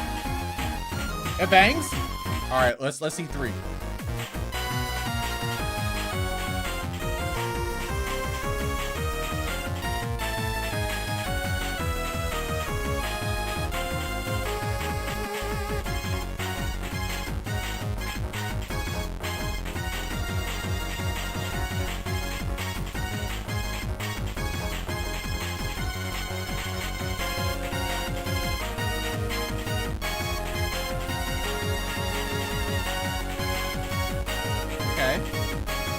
right, here we go.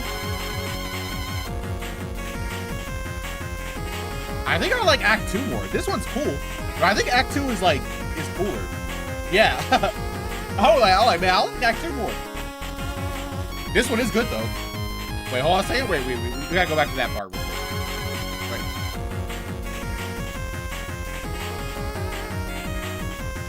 Wait for it. Here it is. Wait.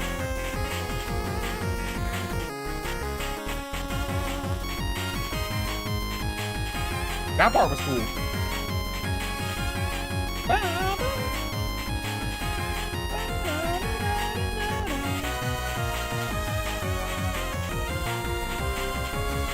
Insane for, wait, hold on a second. You know what? Let me look up the Sonic Advance 2 OST. Because, you know, it's been a while since I've heard that OST. Oh, wait. Sonic Advance 2. We'll check out Sonic Advance 2, and then you know what? We'll check out Sonic Advance 3. Let's see.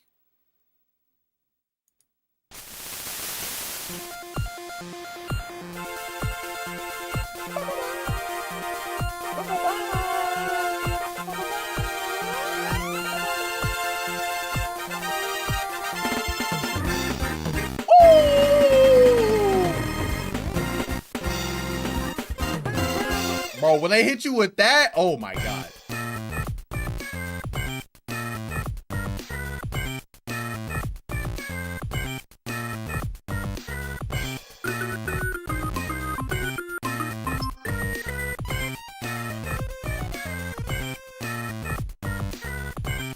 Go play Act 1 first. All right, we'll get there. We'll get there soon. Let me go through some of these other ones before I get there though. Oh my god. How did Sonic Advance? How did they do this, bro? This is just an option screen.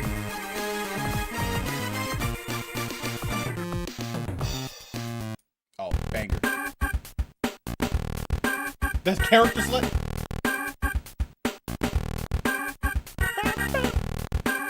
Banger. All right, which one is this?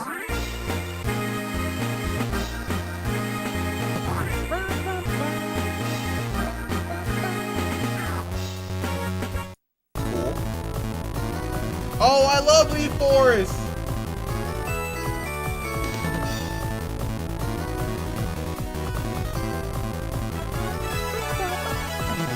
Leaf Forest Zone.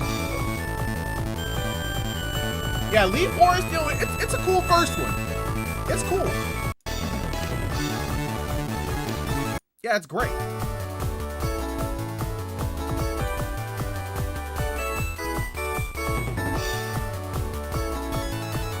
Leaf Forest is cool. It's a good first one, you know? It's light, it's very fun, it's pretty energetic. All right, Act 2.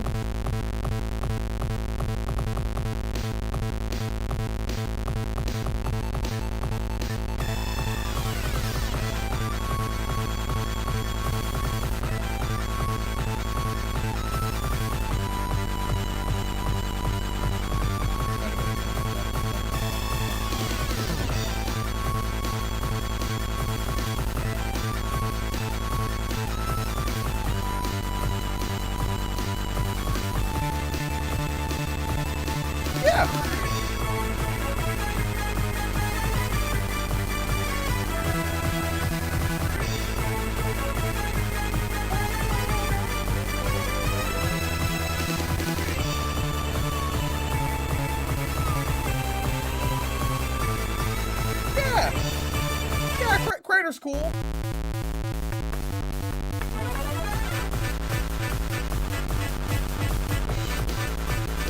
Okay. Wait, why does it sound just like Hot Crater Act 1? Did it even change?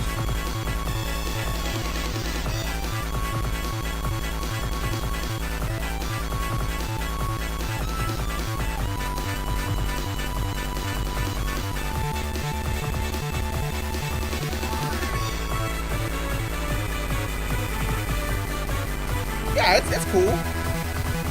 It's cool. Yo, but Music Plant though?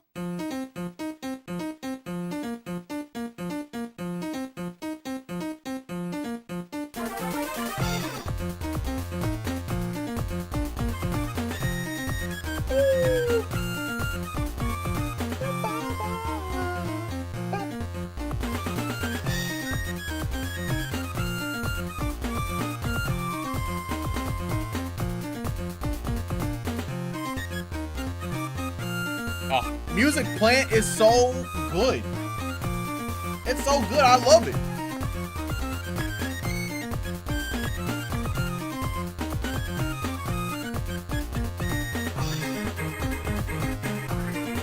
They really did go crazy on that. Oh. Oh, this is my jam.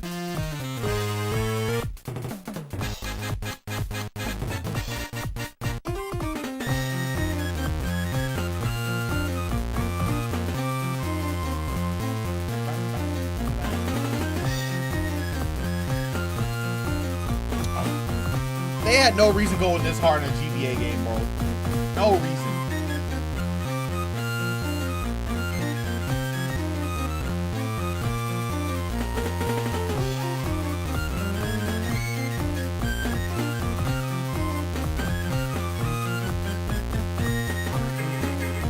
Great.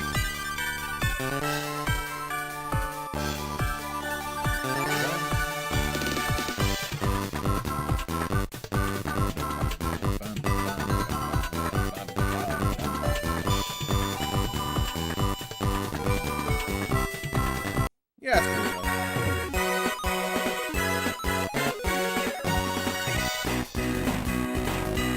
Yeah.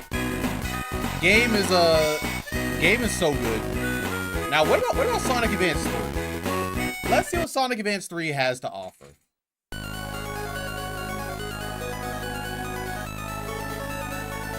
This opening was very cool.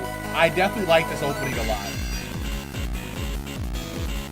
Like, I just thought it was like a very intense, like, oh yeah, we're about to get into some stuff kind of opening, you know?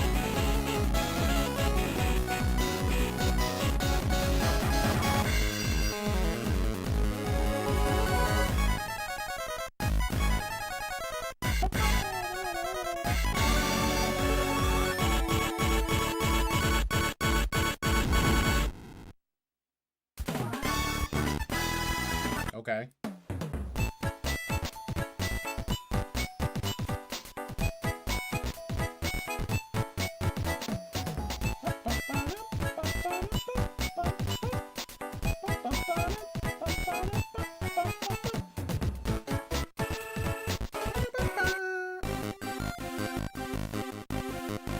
Oh, wait.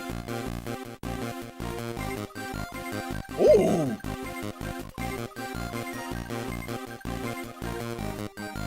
Yo, this is the options menu? No, this is the options menu. What? Yo, why are they going crazy on this? What? Yes, for Advance 3.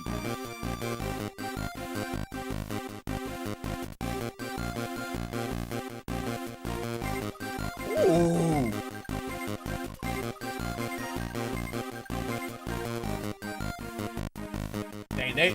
They kind of went hard on this one. They kind of went hard on this one. I was not expecting that. I was not expecting to go crazy like that.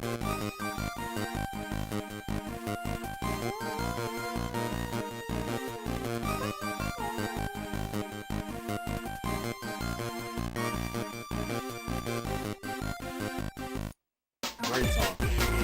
Oh, I love this song.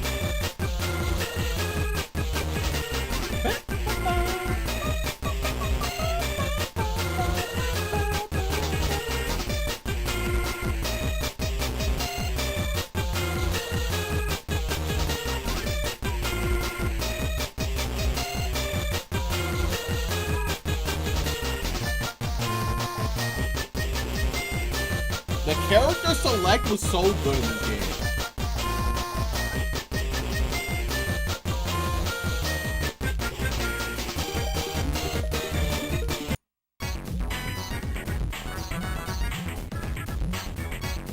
Yeah, okay. This song was good. I did like this song. Oh, that's the map? Wait, here we go. Act 1. That song was good though. I did like that.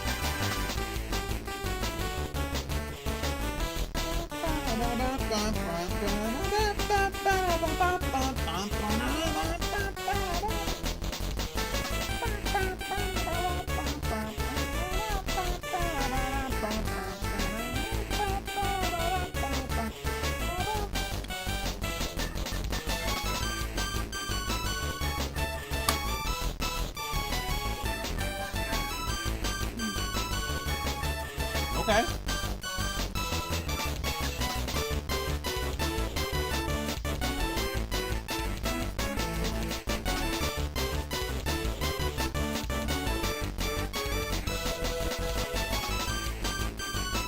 Hello, wife.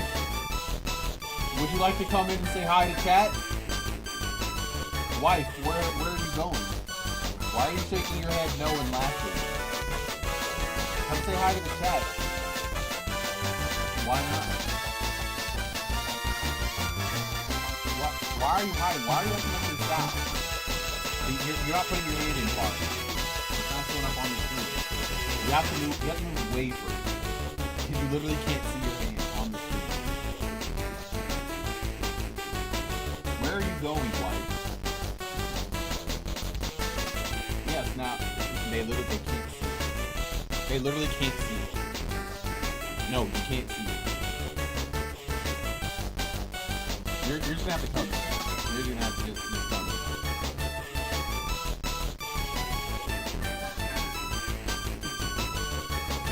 Just walk in. Don't wait. Come into the chat stream. Where are you going?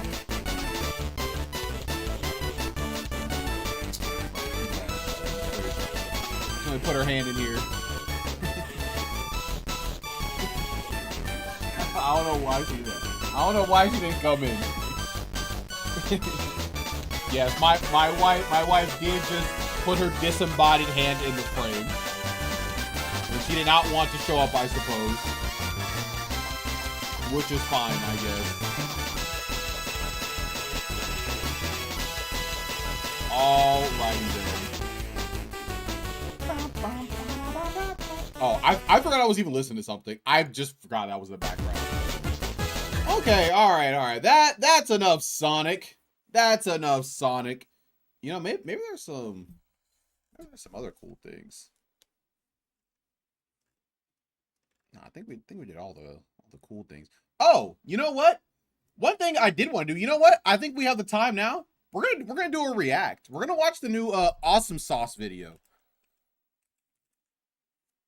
Because I have not seen that video. Asumsaus. It's an hour. I have an hour. Yo, let's hit a react. Let's hit a cool little react-a-thon, man. Let's see.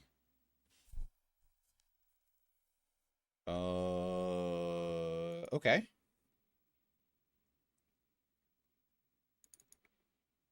Wait, actually, can I just do it from here? Oh, I can. Oh, that's so much better. Okay. All right, let's see. How to not clone a classic. Clicking on this video, you're likely already at least somewhat acquainted with this game. But Yes. even if you're not, there's a strong chance you've at some point heard this soundbite. Happy feet, wombo combo. That ain't Falco. That ain't Falco. It's so crazy how big this clip is.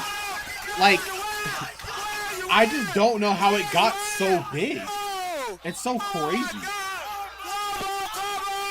It originates from Wombo Combo, a nearly 2-decade-old clip of a melee match between Green Team, Silent Spectre and Tang, and Blue Team, Zoo and Lucky. In it, Zoo, who has the last remaining stock on the Blue Team, is ruthlessly comboed by the Greenies, tossed around between the two like a ragdoll until Silent Spectre mercy kills Zoo with the knee of justice. What tournament was this?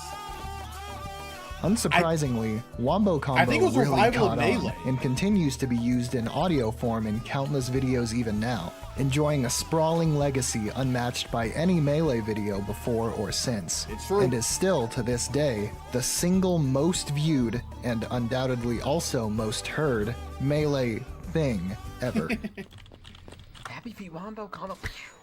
And yes, the loudest guy in the clip still wasn't even commentates. born As yet, a and he piece was of saying media, Wombo Combo. in some ways represents a microcosm of the very video game it originates from. Melee has continued to be watched and played en masse by people everywhere, with ongoing active competition and a scale and lifespan unlike any Smashy Bros game since. Indeed, this game has truly taken on a life of its own, with abundant references and You're cheating, inspiration just in like when other you media wave at the dash. very least Okay. cementing its place in the annals of video game history as a pretty notable game. Watch this, uppercut, super smash, melee. What should we do? There's a Super Smash Brothers Melee exhibit at the Museum of Useless Art. That's crazy. Ooh, you boys playing Melee? Yeah. Why, do you guys play? Oh, that's so funny. You hear ultimate noise in the background. They're playing. They say I heard melee. you say that we Yeah. play. Hungrybox is in need of a major Yeah, I did. Yeah, I did know that, as a matter of fact. I learned that way early on when I Of moved course, here. beyond these superficial references, given its long-standing place among competitive video game giants, mechanical borrowers and even imitators arise, with many games seeking to emulate its pace, buttery movement, combo system, and punishing mechanics, either subtly That was so or crazy. overtly. I remember seeing that combo And while some live, of these aspiring and it was games truly succeed in insane. building upon the foundation set all those years ago, some serve as stark reminders to the difficulty of getting it just right, I mean, or he could. right at all. Let's examine some of these inspiration takers and take a good look at Oh what they yeah, borrowed from Melee to yeah, it create looks so something new. good. Starting with complete and utter failure.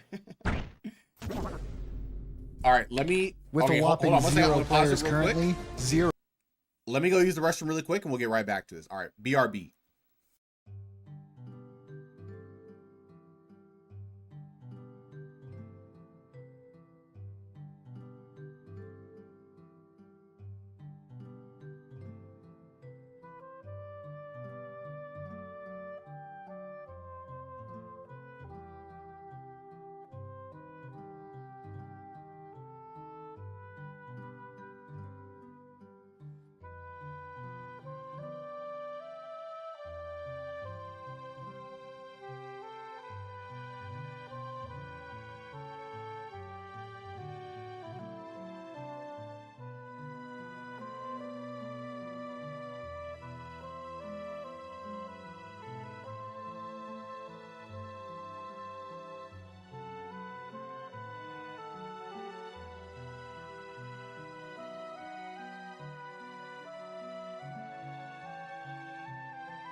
Okay. In the last 20. All right, let's With see a what they have to whopping say about 0 Earth Down players Revolt. currently, 0 in the last 24 hours, and an all-time peak of 381 players. Rushdown Revolt is a rename, reskin, redesign Yeah. of a game previously known as Icons. Yeah, you guys Combat remember Arena. Icons? Developed by a studio known as Wave Dash. Mm-hmm. First shown publicly in 2017, Icons was actually pushed decently hard to Melee players when it was in early development. I remember this. Not only as a competitor/successor to the game, but as the platform fighter for the streaming era, Who was the making lead dev? appearances at several Was it- large was Melee it Strong events as a Bad? means of I don't promotion. remember who it Hey was. look, there's Waff. Icon's first and only big break was at Smash Summit 5, a Melee invitational tournament held the same year it was publicly debuted, where a showcase Kako? of I the don't know game who in a that is, beta actually. state was streamed to an audience of roughly 14,000 people. Hello and welcome back Is to it that Smash guy? Summit, everyone. I'm Jason from Wave Dash Games, and today we're going to show off Icon's Combat Arena. During the showcase, top Melee players squared off against each other in a 1-hour promotional side event, where some players even vaguely gave the half impression that they might sort of think it doesn't completely suck. It's awkward to hit people with my character. 2 years removed from when it started development, Icon's was unimpressive on the surface. Boasting a sterile, safe, Overwatch-esque art style, rough animations, sound effects like this. Like every time he would make messages. Go. That's crazy that they would do that.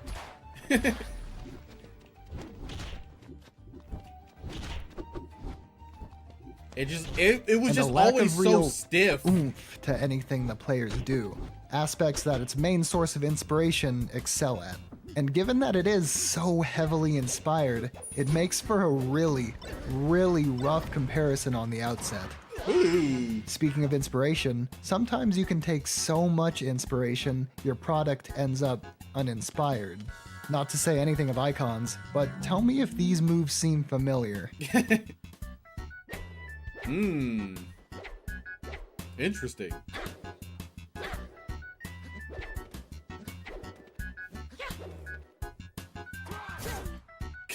Yeah, and there's Kid, the goat character. Get it? Kid, the goat. Don't sleep on the kid, huh? The goat. Kid, the goat. This game had over $6 million in funding. I didn't know that. That's crazy. Ooh, hit him with the don't sleep on the kid. Without getting too hindsight as 2020, several issues were apparent at the Smash Why would Summit he 5 do that? showcase That's almost so immediately. weird. 1. It was just too early to be showing off. Yep. About halfway through its 1-hour showcase segment at Smash Summit 5, the game completely crashed, resulting in a 13-minute intermission where one developer left the casting couch to hard reset the PC that was being played on, while the other developer discussed Ashani, their dream character that sprung up into their minds 2 years ago. Shani was like one of our first dreams. Is that Kako She kind of playing? like sprung fully formed into our minds like over 2 years ago. Ashani was, by all accounts, just a clone of the speedy Captain Falcon with Ganon's hook for a forward air instead of a knee. He kind of plays like a Falcon, honestly. What's your favorite move on a Shani then? I think it's the Falcon Punch. Yeah? That big EM punch. Yeah. He went on to say Kid, who is Oh, a space okay, animal okay, with okay. a Sorry, shine sorry. and a My pew fault, pew my fault, laser my fault. gun, followed soon after. You're right, With the my other bad, three my bad. legally distinct, not Smash, but Smash-inspired No, Flash characters is available at the Terminus. event following suit. No one shines like me. Neat. The sound design implemented at this point was also, frankly, atrocious. I mean, just listen to this. Oh, yeah, the upstrike, yeah. That's the upstrike. I have to be honest here. This is strikes are the moves that you can charge, guys. Oh, they did. I mean, it's whatever, okay? Okay, the wave dash is funny. And that's from a later build The moving from sounds. 2018. Now, call me a conspiracy theorist, but I think this particular criticism must have been pretty popular in chat too. Because when the actual gameplay resumed after the crash, their royalty-free sounding, but actually original single track, played on loop quite loudly, while the game audio was reduced to functionally inaudible levels a la Jason Newsted on And Justice for All. One of the developer's main selling points was that you could play Icons online with any controller you had, for free. Oh, But the that's thing cool. is, you could already do that with Melee, a game that looked better, played better, and Well, had an could you do that established with any community. controller? Sure, in 2017 you couldn't hop on ranked Slippy and smash your controller as you get placed in low silver, but it wasn't exactly the Stone Ages. Online Melee was more than playable with delay-based netplay, and indeed, you could already make Dolphin recognize damn near any controller you wanted for free. There is an argument to be I made guess about so, right? accessibility. You Okay, didn't yeah. have to acquire icons for one. You didn't have to download a specialized emulator. But is the small convenience of circumventing minor setup really compelling enough to play something so similar, yet so much worse? Also, Icons doesn't even natively support the GameCube controller. Haha. Oh, 2. what? It Wait, had really? no identity. In a game No, with that's crazy that it melee-style did. edgehogging, melee-style combos, melee-style movement, and melee-style characters, what sets it apart from That's Melee? just smart. What is the appeal that is supposed to drive people toward this game as opposed to the one it's blatantly borrowing from? The characters? The loot boxes? Let's open it, see what we get. Give me a new character. Wait, what? Oh, Wait, what's they that? had loot boxes? Is that a skin? So we got a victory pose for them. And some things. Picture this. Melee Fan 1 asks Okay. Melee Fan 2, hey, do you want to go play my not Marth against your not Falcon in not Melee? No, seriously.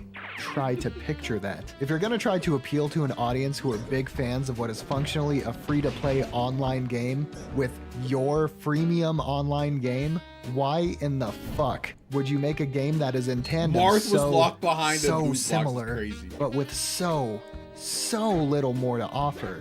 Who is it meant to appeal to? Its intended audience is evidently Melee players, but aside from the obvious it looks a bit shit reason, it doesn't appeal to Melee players because they can just play the more fluid, more fun, original versions of the characters they've already been playing, and more that Icons ripped off.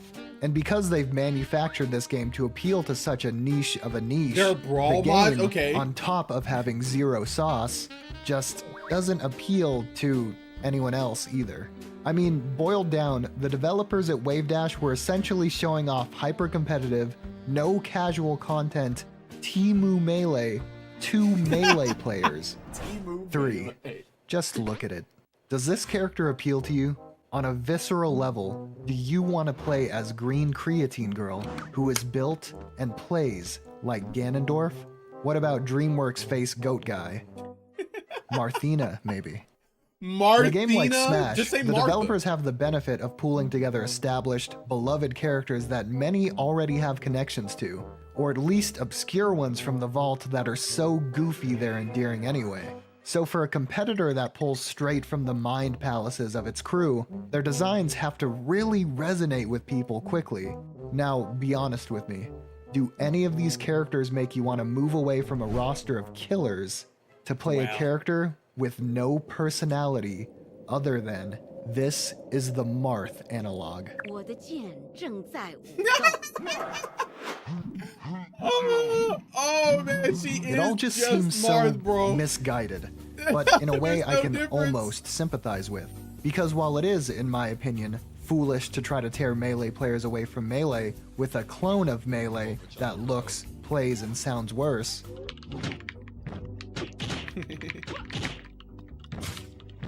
on top of offering few, if any, original ideas, Icons was one of the first attempts to truly make a Melee successor, or at least the most public. They sort of set the bar in a way for what not to do when attempting a game of this sort. Unfortunately, though, Icons is a case study. And I truly believe that this horrible showing at Smash Summit 5 affected the game's entire lifespan, from open beta to now.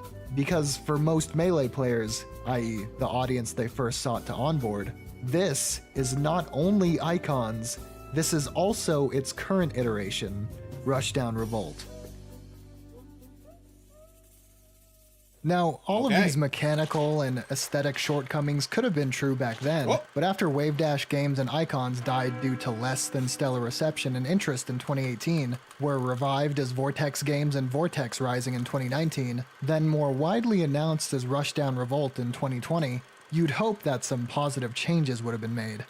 So, how is it faring as Rushdown Revolt? Okay, well, let's see. to my surprise, despite the stats showing a small active player base, the game was still, until pretty recently, actively supported, with horny beach outfits made available to purchase shortly after its 2023 1.0 release, alongside a partnership with Overwolf that same year, and a small content patch in late 2024. As far as gameplay goes, you'll be delighted to hear that Rushdown Revolt is no longer shitty melee, and is instead its own thing. Even the Marth clone is no longer legally actionable. The game has its own laundry list of nuances, but the main ones differentiating it from its previous iteration are its rush system, pretty much an extension of Melee's wave dashing, and its HP system. You rush by simply aiming in a direction with the analog stick and tapping the right trigger, either while grounded or in the air. This obviously has movement implications, but you can also use it to extend combos via Spark. Spark is gained by simply hitting an opponent, and is indicated by a player's electrified UI. If you've got Spark and hit an opponent, you can rush or jump to use your Spark and interrupt your attack's recovery frames, pretty much letting you chain attacks together by zipping around, leading to some neat but often visually rough-looking combos. Okay. Oops. Nice. Oh no. Rushdown Revolt also boasts a health bar. It somewhat resembles Smash's more typical percentage-based growing knockback combat, in that as you lose HP, you get knocked back further, but you also just explode off to the side if your HP reaches 0, which is what I mainly see happen in my own play and competitive play. Ooh, okay, I like that retreating option. Oh, and the kunai sneaks it in. That's gonna be a reset. Leviathan is gonna... The game is definitely better than Icons, but is still plagued by a general feeling of wonkiness that also inhabited its lesser incarnation. No one shines like me. A feeling only amplified now with its more original efforts to separate itself from being a mere melee clone. Try me, you little shit. Both combat and movement are solid enough, and given its multi-million-dollar codebase and roughly 8 years in development, you'd expect this at the bare minimum. It's got a story mode that was clearly abandoned. It's legitimately just 3 levels playable with one character, culminating in about 10 minutes of gameplay, that now serves solely as a tutorial of sorts. It's also got a single map for a Break the Targets minigame that's definitely a Break the Targets minigame, and other than fighting CPUs, that's it for the single player stuff. Yeah. Experiencing online play, as you may have presumed, was but a pipe dream. Until I joined the Rushdown Revolt Discord, where, in their last bastion, I challenged the Rush Rev stragglers to some games. In the rare moments when I wasn't getting completely shit on, the combos I was able to get off were actually quite rewarding. And smooth, thanks to the game's Vortex rollback, as I found my handful of pure CPU practice hours coming in handy. Slightly troubling for me, however, was how infrequently the platforms in this platform fighter seemed to come into play, as we instant transmissioned around the stage with rushes, ginormous hitboxes, and thrusts, for the most part only interacting with them when we just happened to land on one. A stark contrast to games with more restricted movement, like its first source of inspiration, where the number and layout of platforms can be game-changing. I also noticed that, when players get fast, the game has a severe lack of visual clarity with some of the cast. Between the projectiles flying everywhere, things planted everywhere, tiny silhouettes that made distinct actions hard to read, and just general speed. It's a lot to take in not only playing, but also for viewers who, when it still had them, must have often questioned what the hell is going on. In my few hours spent playing online, I was mostly spared from the frequent desyncs and crashes that seemed to haunt the game. Oh, yo, that shit was so powerful that the game said, nah. Though from my scouring the game's official Discord and watching pro matches, it seems to be somewhat of a common occurrence. Oh, this game is gonna piss me off. This game is gonna piss me off. This game is dead ass gonna piss me off, bro. So common, in fact, that the literal first dude I played against warned me about them before we even started. Thankfully, though, my personal online experience only included a single crash, and, to my knowledge, 0 desyncs. A stat I believe will stay that way, because as I saw the Steam achievement for 10 matches played pop up on my screen, an achievement that Steam approximates 0.7% of players have obtained, I decided to calcify my perception of Rushdown Revolt as a mostly functional game. And at last, put my Zurong away. Nah, good showcase of a game, though. Most of Rushdown Revolt's team departed after its 2023 1.0 release failed to generate any real traction. But as I said before, in spite of this, the game somehow continued staggered development all the way up to late 2024. Instead of a team aspiring to create the platform fighter for the streaming era, however, its post-launch team was a skeleton crew of volunteers seeking to create something more interesting than just ugly melee. A far cry from its initial ambitions as some sort of esport. In 2007, I went to game development, and I said, someday I'm going to start a game company, and it's going to be all about esports. Rushdown Revolt's cleanup crew worked out of pure passion. Not that there wasn't passion from the team developing it when it was first revealed, but what was a different kind of passion. Passion about a game they saw potential in, but didn't expect to make a return on. Care for a duel. Passion for a game that's all but dead, but whose ashes were kept in a nice urn that they continued maintaining and decorating lovingly. These weren't just developers, they were passionate community members and players, who felt they could improve upon what had been left, and shape the game closer to what they believed it could be. This game is kind of really not too different from the game it initially set out to emulate. Poetic in a fucked up kind of way. Rushdown Revolt isn't the best game I'll be showing off in this video, but at least it's something novel and interesting. At least with the knowledge of where it started. And after experimenting with various price tags in its many years between Icon's debut and Rushdown Revolt's full release, it's also permanently free.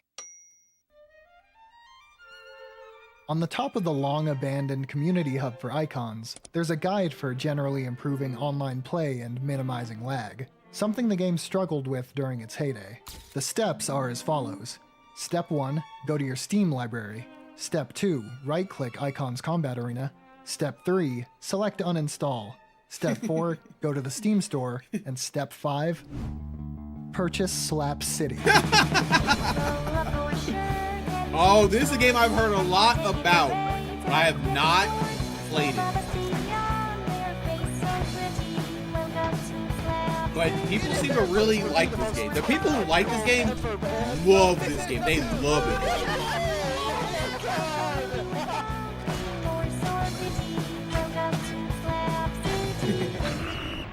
Released into early access in late 2017, not long after Icon's reveal in beta, Slap City is a zany platform fighter concocted by the twisted minds at Swedish studio Ludosity, who would later go on to develop Nickelodeon All-Star Brawl. Nickelodeon All-Star Brawl is the predecessor to the game Nickelodeon All-Star Brawl 2. Why is he doing this? I didn't care for the first one, and I didn't pick up the second. Okay. Featuring a cast of goofy characters from Ludosity's own well-received back catalog, Slap City was developed with the intention of first being a fun video game, with additional efforts made to allow the game to hold up in a competitive setting. This means that while it has more casual for fun game modes like Story, Smack the Crystals, and Arcade, it also features mechanics like wave dashing, shield dropping, Smash DI, known here as Slap DI, its own take on L canceling, and the Slap City original clutch that lets you reverse the momentum of certain moves in the air. In short, more advanced techniques typically associated with more competitive-leaning games. And I'll just say now before I really get into Slap City specifics, both competitively and obviously casually, this game blows Icons out of the water. The characters are original, both in design and abilities, the sound effects are solid, the movement is crisp, and the overall feel of the game is just less bland. You know what? They also have like a really good icon. And frankly, lame than its 2017 peer. They honestly have a really good like icon for the game that this dude, like, and the overall, this guy is like a really good mascot. I feel like he has like the color, the weirdness, but like he's like funny. This is like a great mascot for the game. They can market this guy super feel well. Of the game is just less bland, copyright infringy, and frankly lame than its 2017 peer. And as an added bonus, they don't even directly rip entire movesets from other games. Now, the reason I compare these two here is twofold. Not only were they both indie platform fighters let loose for testing in 2017, they were also, as shown earlier, frequently pit against each other by fans of the genre in that era, at least before Wave Dash Games imploded in late 2018. For that reason, I'll really emphasize where I think Slap City succeeded in ways Icons really struggled. Unlike Icons, for example, Slap City's roster, simply put, rules. An opinion I'll bolster by adding that I've never played any of the source material for these characters, and Wait, all these I characters know have about source them material? is pretty much what I've gathered from their story mode dialogue. However, even before doing those, just perusing the Steam page, I dug their silly, more eccentric designs. I think a few of them end up with slightly too similar silhouettes, that being Little Cartoon Girl, but even these characters with their similar broad strokes have all got distinct and interesting abilities in their kits that give them their own personality and flavor. Of course, that's without mentioning the more insane characters like Ultra Fish Bungeon 3000, a humanoid fish dude slash really ugly regular dude slash mecha fish dude unlocked via story mode. There's also the Ramiel-coated Masked Ruby, a debonair crime-fighting octahedron with a rapier, or an octahedron with a wizard hat, or this dude, who would seemingly fit in just about any other fighting game, but among this roster just seems kinda out of place in a funny way. Yeah. The single-player experience, which both Icons and Rushdown Revolt have next to none of, is good. Story's got a Subspace Emissary thing going on in terms of fully realized levels and boss battles, with a unique-ish story for each character and a bunch of unlocks to obtain. And while the music tracks, character recolors, and additional gameplay tips are neat, the real rewards are the full-on new outfits unlocked for beating each character's respective story. I will say though that the scant few differences between each character's respective story did start to wear thin after 2 or 3 characters, with actual levels remaining mostly the same between them, the biggest differences being who you fight in the numerous one-on-ones, along with the interactions between these characters you fight. As a fan of more level-based stuff in platform fighters though, I had a really good time with these first couple. Some of the dialogue even got a laugh out of me. Like when the mayor says he's building a giant mechanical fist to punch the world, putting everyone in so much hit stop he can rob a bunch of banks without anyone noticing. Other offerings include Arcade, pretty much Smash's classic mode, with various standard battles broken up with mini-games like hit the balls into the circles and break the targets. Serviceable content. And of course, a standalone Smack the Crystals, which is this game is just Smack too the Crystals. silly for me. It's just too silly. Online play is a blast. Unfortunately, its prime is long past, and it's also beyond dead. Peering into the past though, we can see that, while it was still poppin', Slap City at $7 not only peaked nearly as high as the free-ish Icons did, but also sustained a healthy player base for far longer. Despite not having a trailer shown at EVO,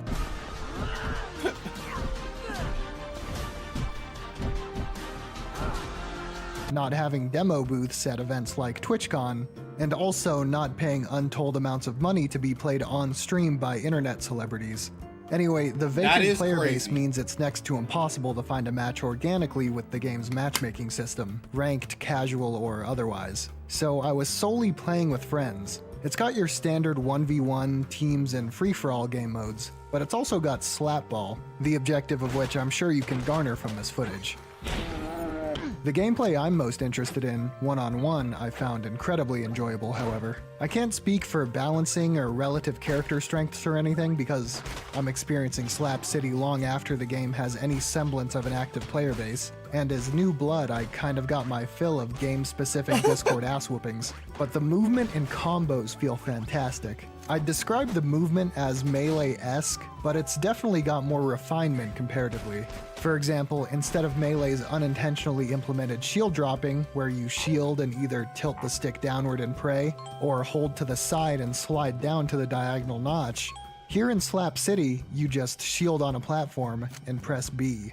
Also different from Melee is the game's buffer, a system that essentially allows you to queue up your actions before your character can actually do them, eliminating the need to be frame perfect if you want to act as quickly as possible. Ludosity opts to be pretty generous, and Slap City defaults to 7 frames of buffer, an unspeakable amount to some Melee players, but is easily adjusted 7 frames in the menus, a lot, a customization option that in itself is almost enough to distinguish Slap City from a mere Melee clone, in my Melee player opinion. The more streamlined approach to movement continues in the game's implementations of advanced movement options borrowed from Melee. Moonwalking, a tricky technique in Melee, is 7 frames, absolutely 1 free. frame less than And with such Ultimate? hefty buffer, there's pretty much no chance you miss a waveland or wave dash either, eliminating many of the technical movement flubs you can make in a, we'll say, less accommodating game. This is understandable, of course, and I would argue preferable. If Slap City's primary goal is to be a fun and accessible game, a bit of buffer is necessary to keep the game from feeling antiquated and clunky, as some 2001 games can be. In any case, the default buffer infinite never buffer felt even overbearing in the way I feel that a game like Ultimates can be, for instance.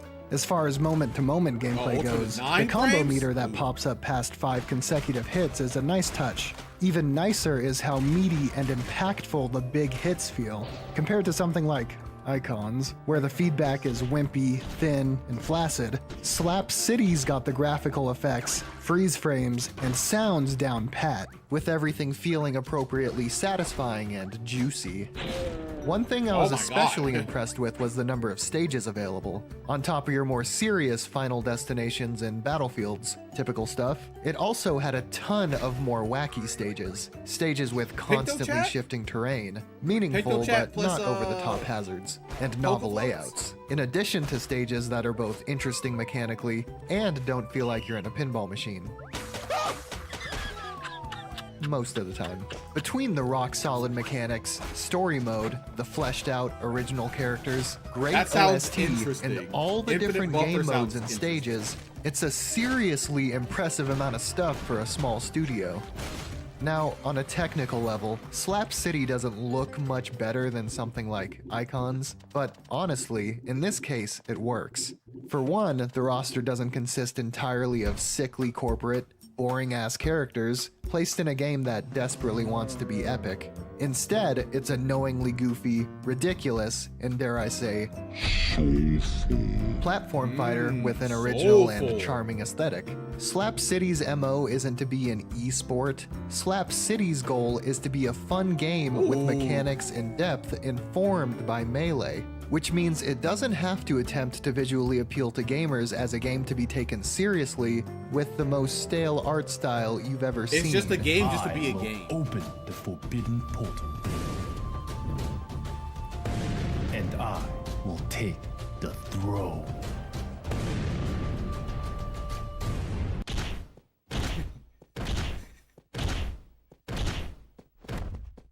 Sure, Slap City isn't the most beautiful game, but Slap City owns this fact, and to speak completely frankly here, I love the way this game looks.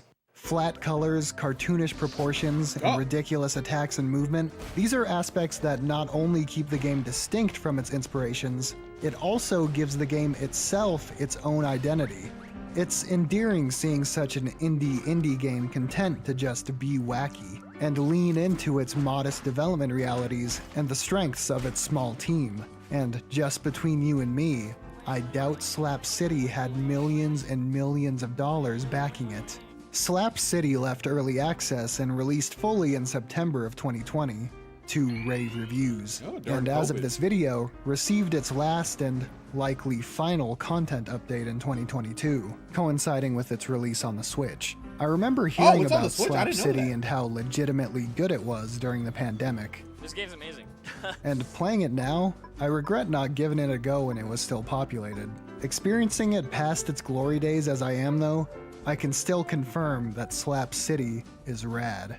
I'd recommend a full price purchase if it weren't so dead, but I'd still nab it on sale if you're interested. Now, on to the next one.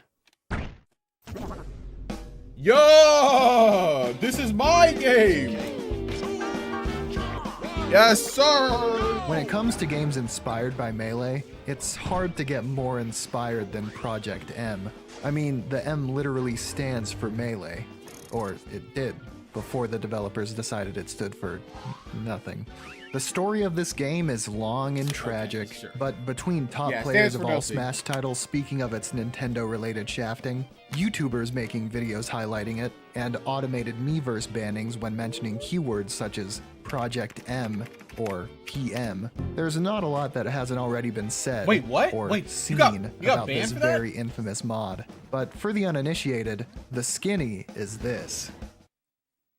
In the early 2010s, a group of developers seek to mod Super Smash Bros. Brawl's Falco to play more like Falco in the series' previous installment, Melee. Ambitions skyrocketed as the team decided to continue past Falco and slowly alter Brawl's entire roster in the image of Melee, adjusting characters not present in Melee as they saw fit to match their Melee-fied roster mates, and inversely, adding characters from Melee not present in Brawl's official release, while also making active efforts to balance their character revamps for a more level playing field than was offered in Melee. This mod, eventually becoming known as Project M, really began gaining traction, culminating in a worldish-wideish scene so undeniable, its competitions were regularly run alongside official Smash entries like Melee and Smash 4. In 2015, however, numerous tournament series, both major and regional alike, began unceremoniously dropping PM from their events. The final blow to the mod came in December of that year, when it was announced via a statement on PM's official website that development on the project was ending immediately, for reasons mysteriously left unexplained by the dev team. Though many suspected legal action from Nintendo forcing their hand, the day after this announcement, a Project M developer took to Facebook to explain that rather than direct action or threats of action from Big N, the team's decision to end development was to prevent potential legal repercussions. An understandable precaution, given much of Project M's team were university students and graduates making the long recovery of being a university student. That's crazy. The development team behind Project M has announced it will no longer be working on its popular mod for Super Smash Bros. Brawl. In the end, as tournaments continued dropping Project M from their events in what was assumed to be similarly preemptive measures, Project M's time in the spotlight was swiftly concluded. Nearly half a decade later, reputable community members corroborated an anonymous post detailing Nintendo's hand in the whole affair, that the company had privately alluded to community heads' long-awaited direct support for competitive Smash, namely an official circuit in partnership with Twitch, in return for the community's hosting of Project M events and the support of Project M to cease. PM was sacrificed, and yet this official circuit never came. That's so sad, In a silver lining type of thing, though, a couple of former Project M developers were actually hired to work on a different spiritual successor to Melee. Yep, it was at this time of uncertainty within the community that developers under the Wave Dash flag made efforts to create their own Melee-like. But by all accounts, this coinciding was happenstance, and Icon's development began before Project M officially ceased development. Not to speak ill of either of the dead, but could this whole situation have not been more of a slam dunk for Wave Dash? I mean, a whole community left in shambles, and adjacent communities disillusioned with their game's publisher. I mean, it wasn't bigger right than when they 4, started right? to work on their own Melee clone, only for them to deliver this.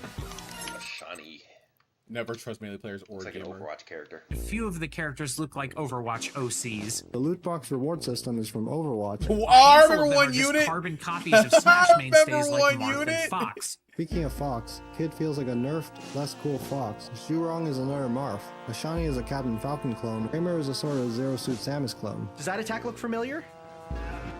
Yeah. Do you know who that's from? That's Zero Suit Samus, isn't it? Taken right from it.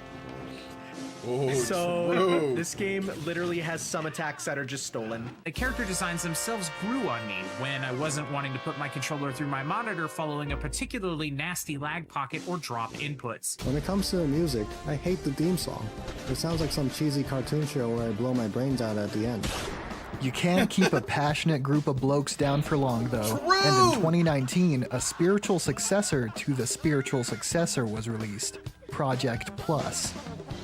We're Intended still to here, serve baby. Primarily as a balancing Yes, sir. adjustment for Project M's final 3.6 patch, P Plus also made efforts to fix many of PM's various bugs and issues, Can't quite get the kill on Falco, the eruption, and the well, you know, that still happens. resulting in That a still generally more stable experience. Though, as of their version 2.0 patch, P Plus also graciously offers the entirely new character, Knuckles. With all of the same content as PM and then some, P+ It is does a that worthy sometimes. successor to the beloved It mod. does. Like PM, you can of course play more seriously, as often, and it's but it great does that fun in that sometimes. regard, with a decently active competitive scene to boot. But you can also enable items, enjoy Brawl's alternative game modes, or even access all of its I source thought you meant, material's like, single-player the error offerings, or whatever. including Brawl's Subspace Emissary story they got mode, rid of the sound, with which is all the sad. new characters and mechanics intact. Indeed, as a modification of arguably the most casual-centric mainline Smash game, P+ has the added benefit of having great casual content built in. It's nice returning to all this stuff with a fresh coat of melee paint, so to say. And of course, playing against others with all the reworked characters is a ton of fun too. Ironically, there's really not a ton of specifics to talk about in regards to the actual game in the context of this video. It's Brawl with a bunch of new stuff, but it plays like Melee. It's cool. It's so now, cool. I hear you. Why does this game get a pass for being so similar to Melee? You just dismantled Icons for like the whole video for doing that. Well, listen. It's true, both Icons and Project Plus play very much like Melee, but there are some very, very important distinctions to be made here. For one, while the projects were developed by hobbyists, Melee enthusiasts who wanted to bring their love of Melee to a new audience by expanding upon their fervor, Icons was developed by people on payroll, people part of an actual, real-deal company. This wasn't a passion project, no pun intended. This was a product whose idea, a clone of Melee on the PC, and execution, loot boxes, and a leaning on the nascent esports trend, were driven, and I don't mean this in a cynical way, by profit. Which brings me to my second point. The projects were, in the truest sense of the word, free. No strings attached. Icons, at its most shameless, was a free game that attempted to entice players with microtransactions. A game that tossed over half of its cast behind loot boxes, including their nearly one-to-one clone of Marth, and had executives so brazen they had the balls to continue calling their game the platform fighter for the streaming era after their reveal trailer was laughed at by over 60,000 people live on stream. The same team who thought it was a good idea to port Marth, Fox, and Falcon into their Abomination flesh suits as a way to make people who play the real Marth, Fox, and Falcon play their game. The real Marth, Fox, and Falcon coming from a game whose player base is notoriously unwilling to stop playing that game, unless presented with another game featuring every Melee character, plus a bunch more characters, dozens of additional stages, and arguably improved visuals. And even this didn't convince everyone. But look at all the funny stickers you can unlock in the loot boxes. Wow! By the time Icons was showing off its $1 million idea 5-character roster, consisting of 3, maybe 4 clones, at Smash Summit 5, Project M had been dead for nearly 2 years, with a completed, fully functional cast of 41 goddamn characters. Yes, like Icons, some of them were clones, but these weren't clones of some other property. They were clones of the same character, just from a different game. It's just less gross feeling to want to be involved with. Let's put it like this. If Project M was my spiced up sauce controller, a modified original shell with superior internals, Icons is my shitty GameStop controller. Knockoff, feels bad, looks bad, embarrassing to play on. Finally, I think I pretty much covered everything actually. Ooh, what's the next one? Ooh, Rivals of Aether 2. Rivals of Aether 2 is a 2024 platform fighter developed by Aether Studios, published by Off-Brand Games, a company founded by internet personality and Melee puff main Ludwig. Rivals 2 enjoyed a heavy marketing push by Ludwig himself, as well as a short-lived weekly online tournament series from internet personality and Melee puff main Hungrybox, a couple of which even reached their entrant cap of 1,024 players. One of these weeklies that capped out was a qualifier for LACS Rivals, a tournament held only a few weeks after the game was released. With a $25,000 I like prize Ludwig. pool, Ludwig this is cool and Ludwig-fronted fun and funny. and named Invitational Tournament featured some of the biggest names both Melee and Ultimate had to offer, in addition to some talented Rivals 1 players. Peaking at over 11,000 viewers on Twitch alone for this event, coincidentally also a stone's throw from its impressive open beta player count, the release of Rivals 2 was by all metrics a Bro, success. it's just so sad that in Rivals no small 2 part thanks to its stellar It's just marketing. not as good as Rivals 1.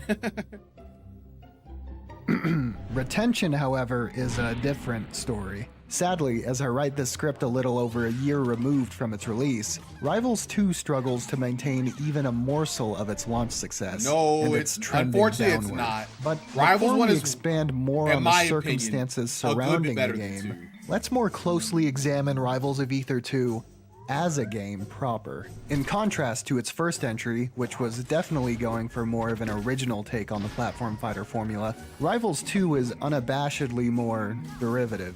Rivals 1 players were understandably a bit sour at the removal of many of the game's unique aspects in favor of more explicit inspirations, but as a Melee player, Nah, the I mechanics just thought it'd be funnier if it were a bigger also, number. I think, are better in I like 1. it though. Unlike some of the games we've seen where the characters were pulled from existing And titles, one had the Ori. characters from Rivals are just that. Rivals characters.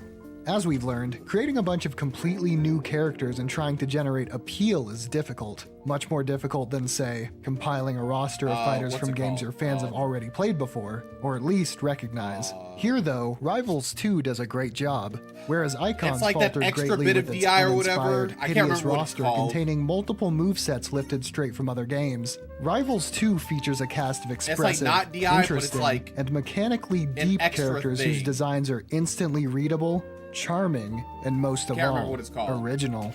Gotta stretch it out first. They're all, of course, animals, but they each have an elemental affinity granting them cool moves, giving not only a distinct, unified look for its fighters, but also, you know, a thing to pique an audience's interest. Instead of ideas like, what if Fox was a goat?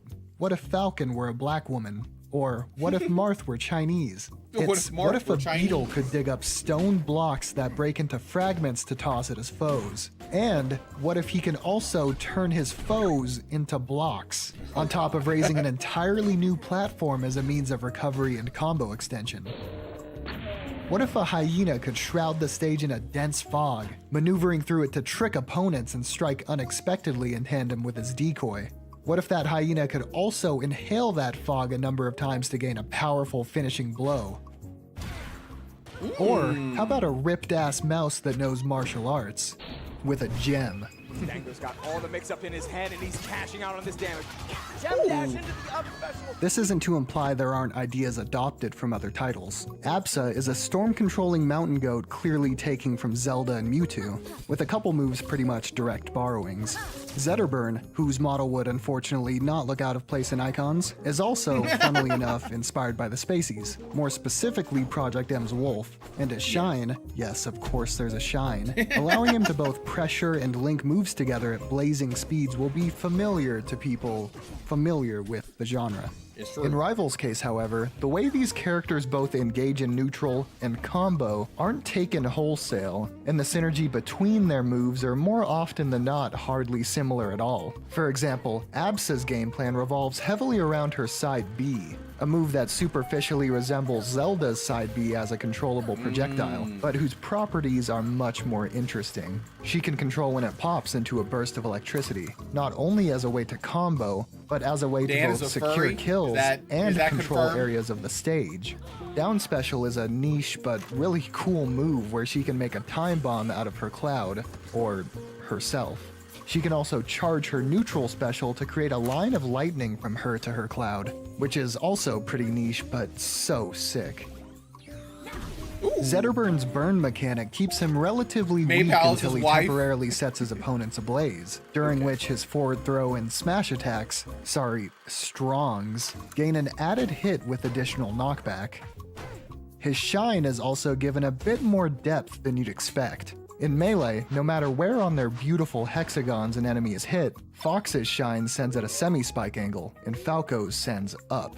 Zetterburn's shine, however, comes out a bit slower, and instead of a fixed angle, sends opponents hit by it radially. For example, if you hit an opponent above you, you'll knock them slightly above. To the side, and hitting an opponent below you, of course, results in the classic shine spike.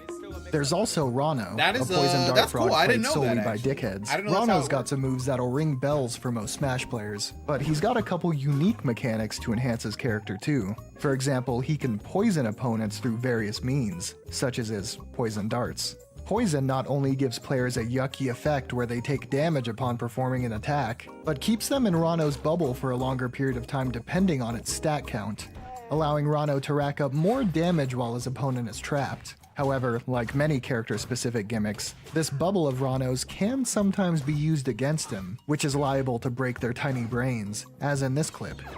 I won't bore you with the mechanics of every character on the roster, but just know they're all mostly the same story. Varying degrees of familiar, leaning heavily toward fresh, with added bits of nuance and depth for them to behave similarly, but in most cases almost entirely distinct from their inspirations. Beyond gameplay mechanics, the cast of Rivals 2 keeps mostly to simple designs and easily distinguished silhouettes, something I attribute greatly to the limitations of Rival 1's pixel art, where the sprites for its characters were so compact they more or less forced focused, clear designs. I would know. Here's a hobby project of mine coded many, many years ago in the same engine Rivals 1 was.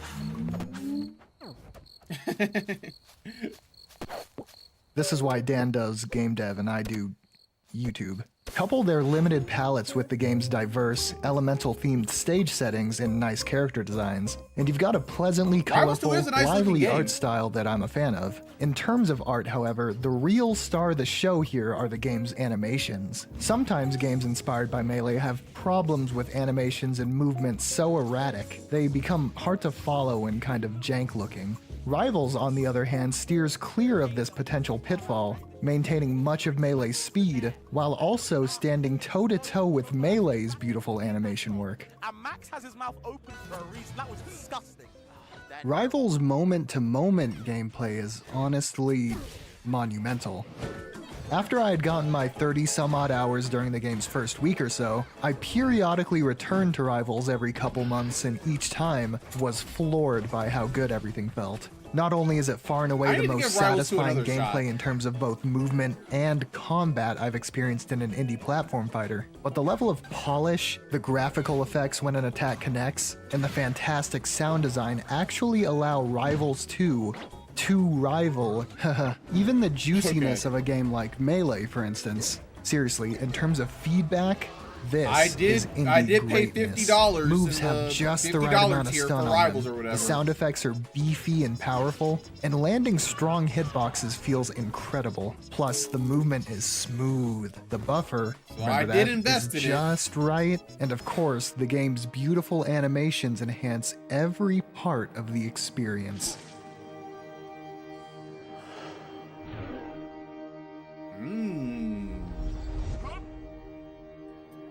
Bro is just flexing editing skills right now. Now, all of these things individually owning is critical, because how good everything feels in a vacuum contributes to the big thing in a fighting game. And go figure, comboing in Rivals 2 is so sick. It's so sick. Let's dive into this a bit by discussing my favorite fighter, Fleet. On the Rivals 2 spectrum of familiar to new, she's probably one of the characters furthest on the new side. Her most familiar mechanic is her float, reminiscent of Peach in Smash. However, the similarities pretty much end there, though some people will say she's like Pit simply because Bo. As one would expect, she's intended to be somewhat of a zoner, but thanks to the incredible breadth of expression allowed not only by Rivals, but the glorious genre itself, Fleet can be played as a rushdownish character, which is the playstyle of her current top representative, and the playstyle I attempt to emulate. Like the rest of the casts, Fleet's combos are exceptionally freeform. She weaves between multi-hits, her somersault kick up air, reverse aerials, and occasional specials with great fluidity. Her primary goal is to combo her opponents deep off stage where she can utilize her limited float to finish opponents in direct proximity to the blast zone, a rare advantage among Rivals cast. But she can also spike with her down air, or occasionally secure kills with her glacially slow shotgun bow smash attacks too. Ooh. She's fast, can be really technical, and her strings feel like they constantly have at least 5 different branching paths. Cool as she is though, her uniquely sustained aerial combat style means she doesn't get to use one of Rivals 2's coolest mechanics often, Hitfall. In Smash, there's a binary jumping system for the vast majority of characters. You either short hop or you full hop. On Switch too. Rivals 2 has right. this as well, but they've built upon this system in an interesting way. If you hit an opponent with an aerial, then input down on the analog stick, you begin descending immediately. In essence, unrestricting jumps from mere short hops and full hops to an entire range of jump heights accessible to the player. This range of height is most visible when Olympia is juggling the shit out of people with up air, but other characters utilize Hitfall to perform lightning-fast combos only possible due to this unique addition to aerial combat. He had to play Mars, and I'm not sure. Oh my god, the combo that never ends. Does he just get those 90,000 hitfall nairs? Yeah. Yeah. Okay. The combo that makes you old. Does he just get oh those my god. 90k hitball numbers? Air L canceling. We call that how in air Smash canceling. when you're grabbed and you're expected to mash all your limbs on the controller in an attempt to escape? It's shit. Mindless, tiring, damaging to controllers, and it should probably not be the counterplay to something that happens several times a match. Man, it Rivals sucks 'cause has a it's much true. better take on this grab break mechanic. But and I love instead of mashing, though. allows players the option to interact. In Rivals 2, players have the choice between a single normal pummel done with A and a single character-specific special pummel done with B, each of which are beefed up from standard Smash pummels to compensate for their one pummel per grab limitation. Now, if your opponent guesses which pummel you do and taps the corresponding pummel button, your grab is broken. Elegant, right? Of course, if you'd like to avoid this mix-up altogether as the grabber and not give your opponent the chance to escape, you can also just throw instantly too. Nice. Crucially, Rivals 2 is explicit with its monetization. $30 upfront for everything gameplay related, past, present, and future. No setting out the real as a free-to-play game just to be faced with loot box shit preventing the actual characters of the game to be played. No ridiculous 10+ hour grind per character as a half-assed compromise. That's crazy. They're just there. Of course, Rivals 2 is a modern video game and thus also features purchasable skins, stage reskins, and things like that, which Ether Studios mostly allow to be obtained through the rather generously dealt in-game currencies. However, real money is the obvious shortcut. The game also features, a battle pass. But in lieu of limited time progression creating a sense of urgency to play before the event's over, all of Rivals 2's battle passes are accessible at any time, and you can progress them individually as you please, selecting any of the themes you want to get your hands on whatever cosmetics catch your eye. All for free. $30 only gets you so much though, and an important piece of the platform fighter formula is missing from Rivals 2. Casual content. Despite being a much better game, sadly I think this game has somewhat suffered in similar ways to something like Icons, namely erring far too much on the side of competitive play, alienating the largest and most important player base of all, casuals. An audience that, ironically, aids greatly in fostering a healthy competitive environment. After all, everyone starts as a casual. And essentially forsaking this audience in a genre dominated by fucking Smash is akin to chopping your legs off at the shins before competing in a foot race. That being said, it'd be unfair to say Rivals 2 is entirely like Icons in the reason for this relative lack of wide appeal content. Whereas Icons was dead set on a solely competitive audience, Rivals' hand was more or less forced. You see, making video games is hard and expensive, and when you want to switch from a modest 2D game programmed in GameMaker to a 3D game seeking to rival AAA games in terms of gameplay, you need more expertise than Rivals 1's team could provide. That means you need a bigger team, who ideally should be paid. So when you inevitably run out of money to support your team developing your ambitious sequel, whether it be personal funds, investor cash, or whatever, you need a plan to continue development. The plan for Rivals 2? Release the game in early access. Whoa! But not officially. Freely admitted by even the director of the game itself, Dan Fernacci, Rivals 2 in all but the official Steam page was released early. As funds for the game's ongoing development quickly approached zero, Dan believed, and I'm inclined to agree, that a game releasing officially on Steam in early access would receive less immediate support than a game released in a quote-unquote finished state, and thus might more quickly lead to a repeat of their whole out-of-money ordeal. Is it a bit deceptive to consumers to do this all-too-common business practice, while also being indicative of a medium whose artists are frequently pushed to exhaustion and sometimes financial ruin for an unfinished product? I don't know. What I do know is, in Rivals 2's case, the thing sacrificed in its early release was casual content, allowing hungry fans to get their hands on the game in return for development to continue, but kneecapping the game's wider appeal. This relatively narrow band of content had ripple effects. Players who enjoyed the game on release, then returned later down the line, were extremely unhappy as they queued up online, only to be shit on by people who have been doing the only thing anyone could do since release, as evidenced by some Steam reviews. Additionally, people who otherwise may have been interested in the game have their interest tempered not only by a lack of advertised non-serious stuff, but by the lukewarm Steam reviews proclaiming it's a game filled with only tryhards. You can see why the game's sustained player base ended up quite a bit smaller than it could have been.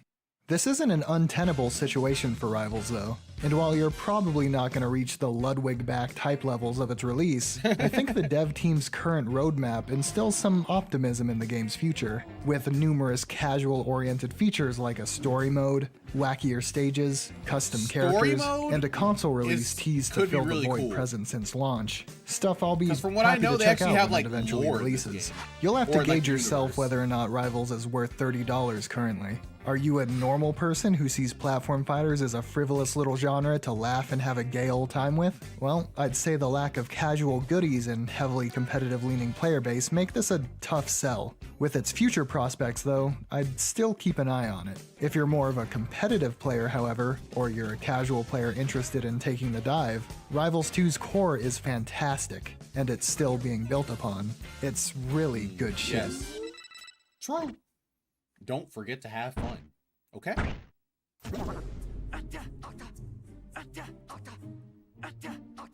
In both time That's and crazy. He quality, sounds just we've like come Fox. a long way since our grim first foray into melee likes we had with Icons. And luckily, all of the games I've spoken of here, past Icons, lasted longer than Wave Dash did from Icons early access to the studio's closure.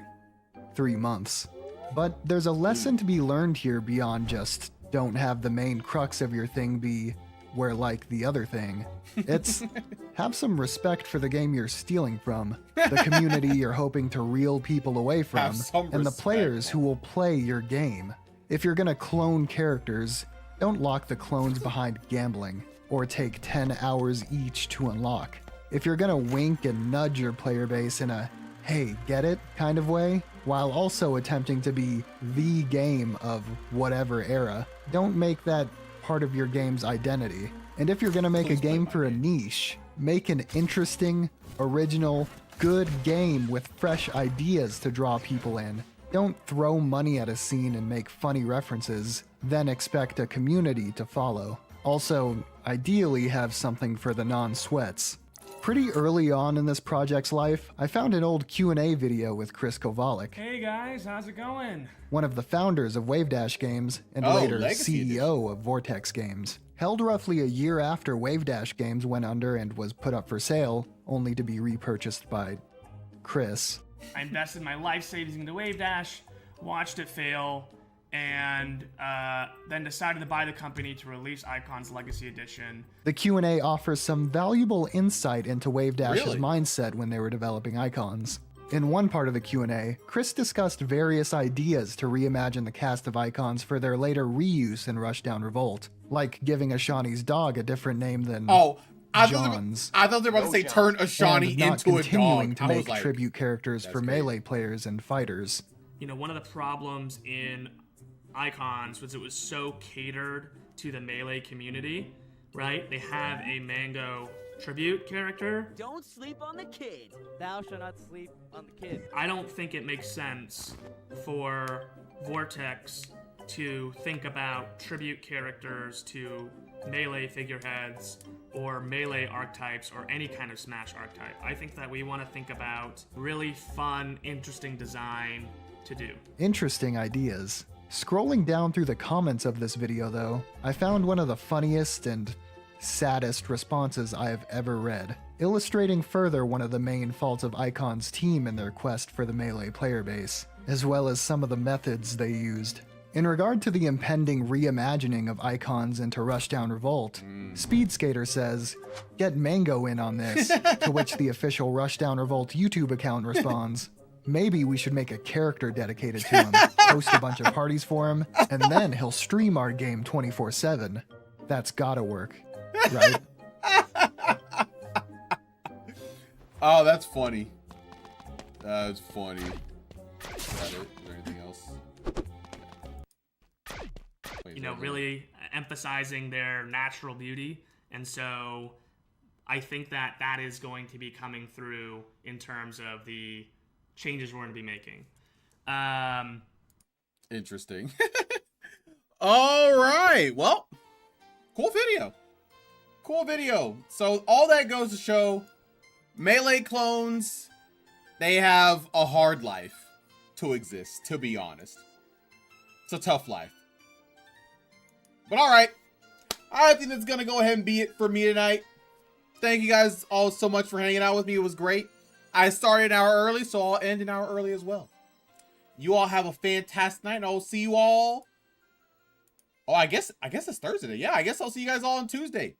6:30 p.m. CST, maybe earlier. Who knows? All right, later, guys. Good night.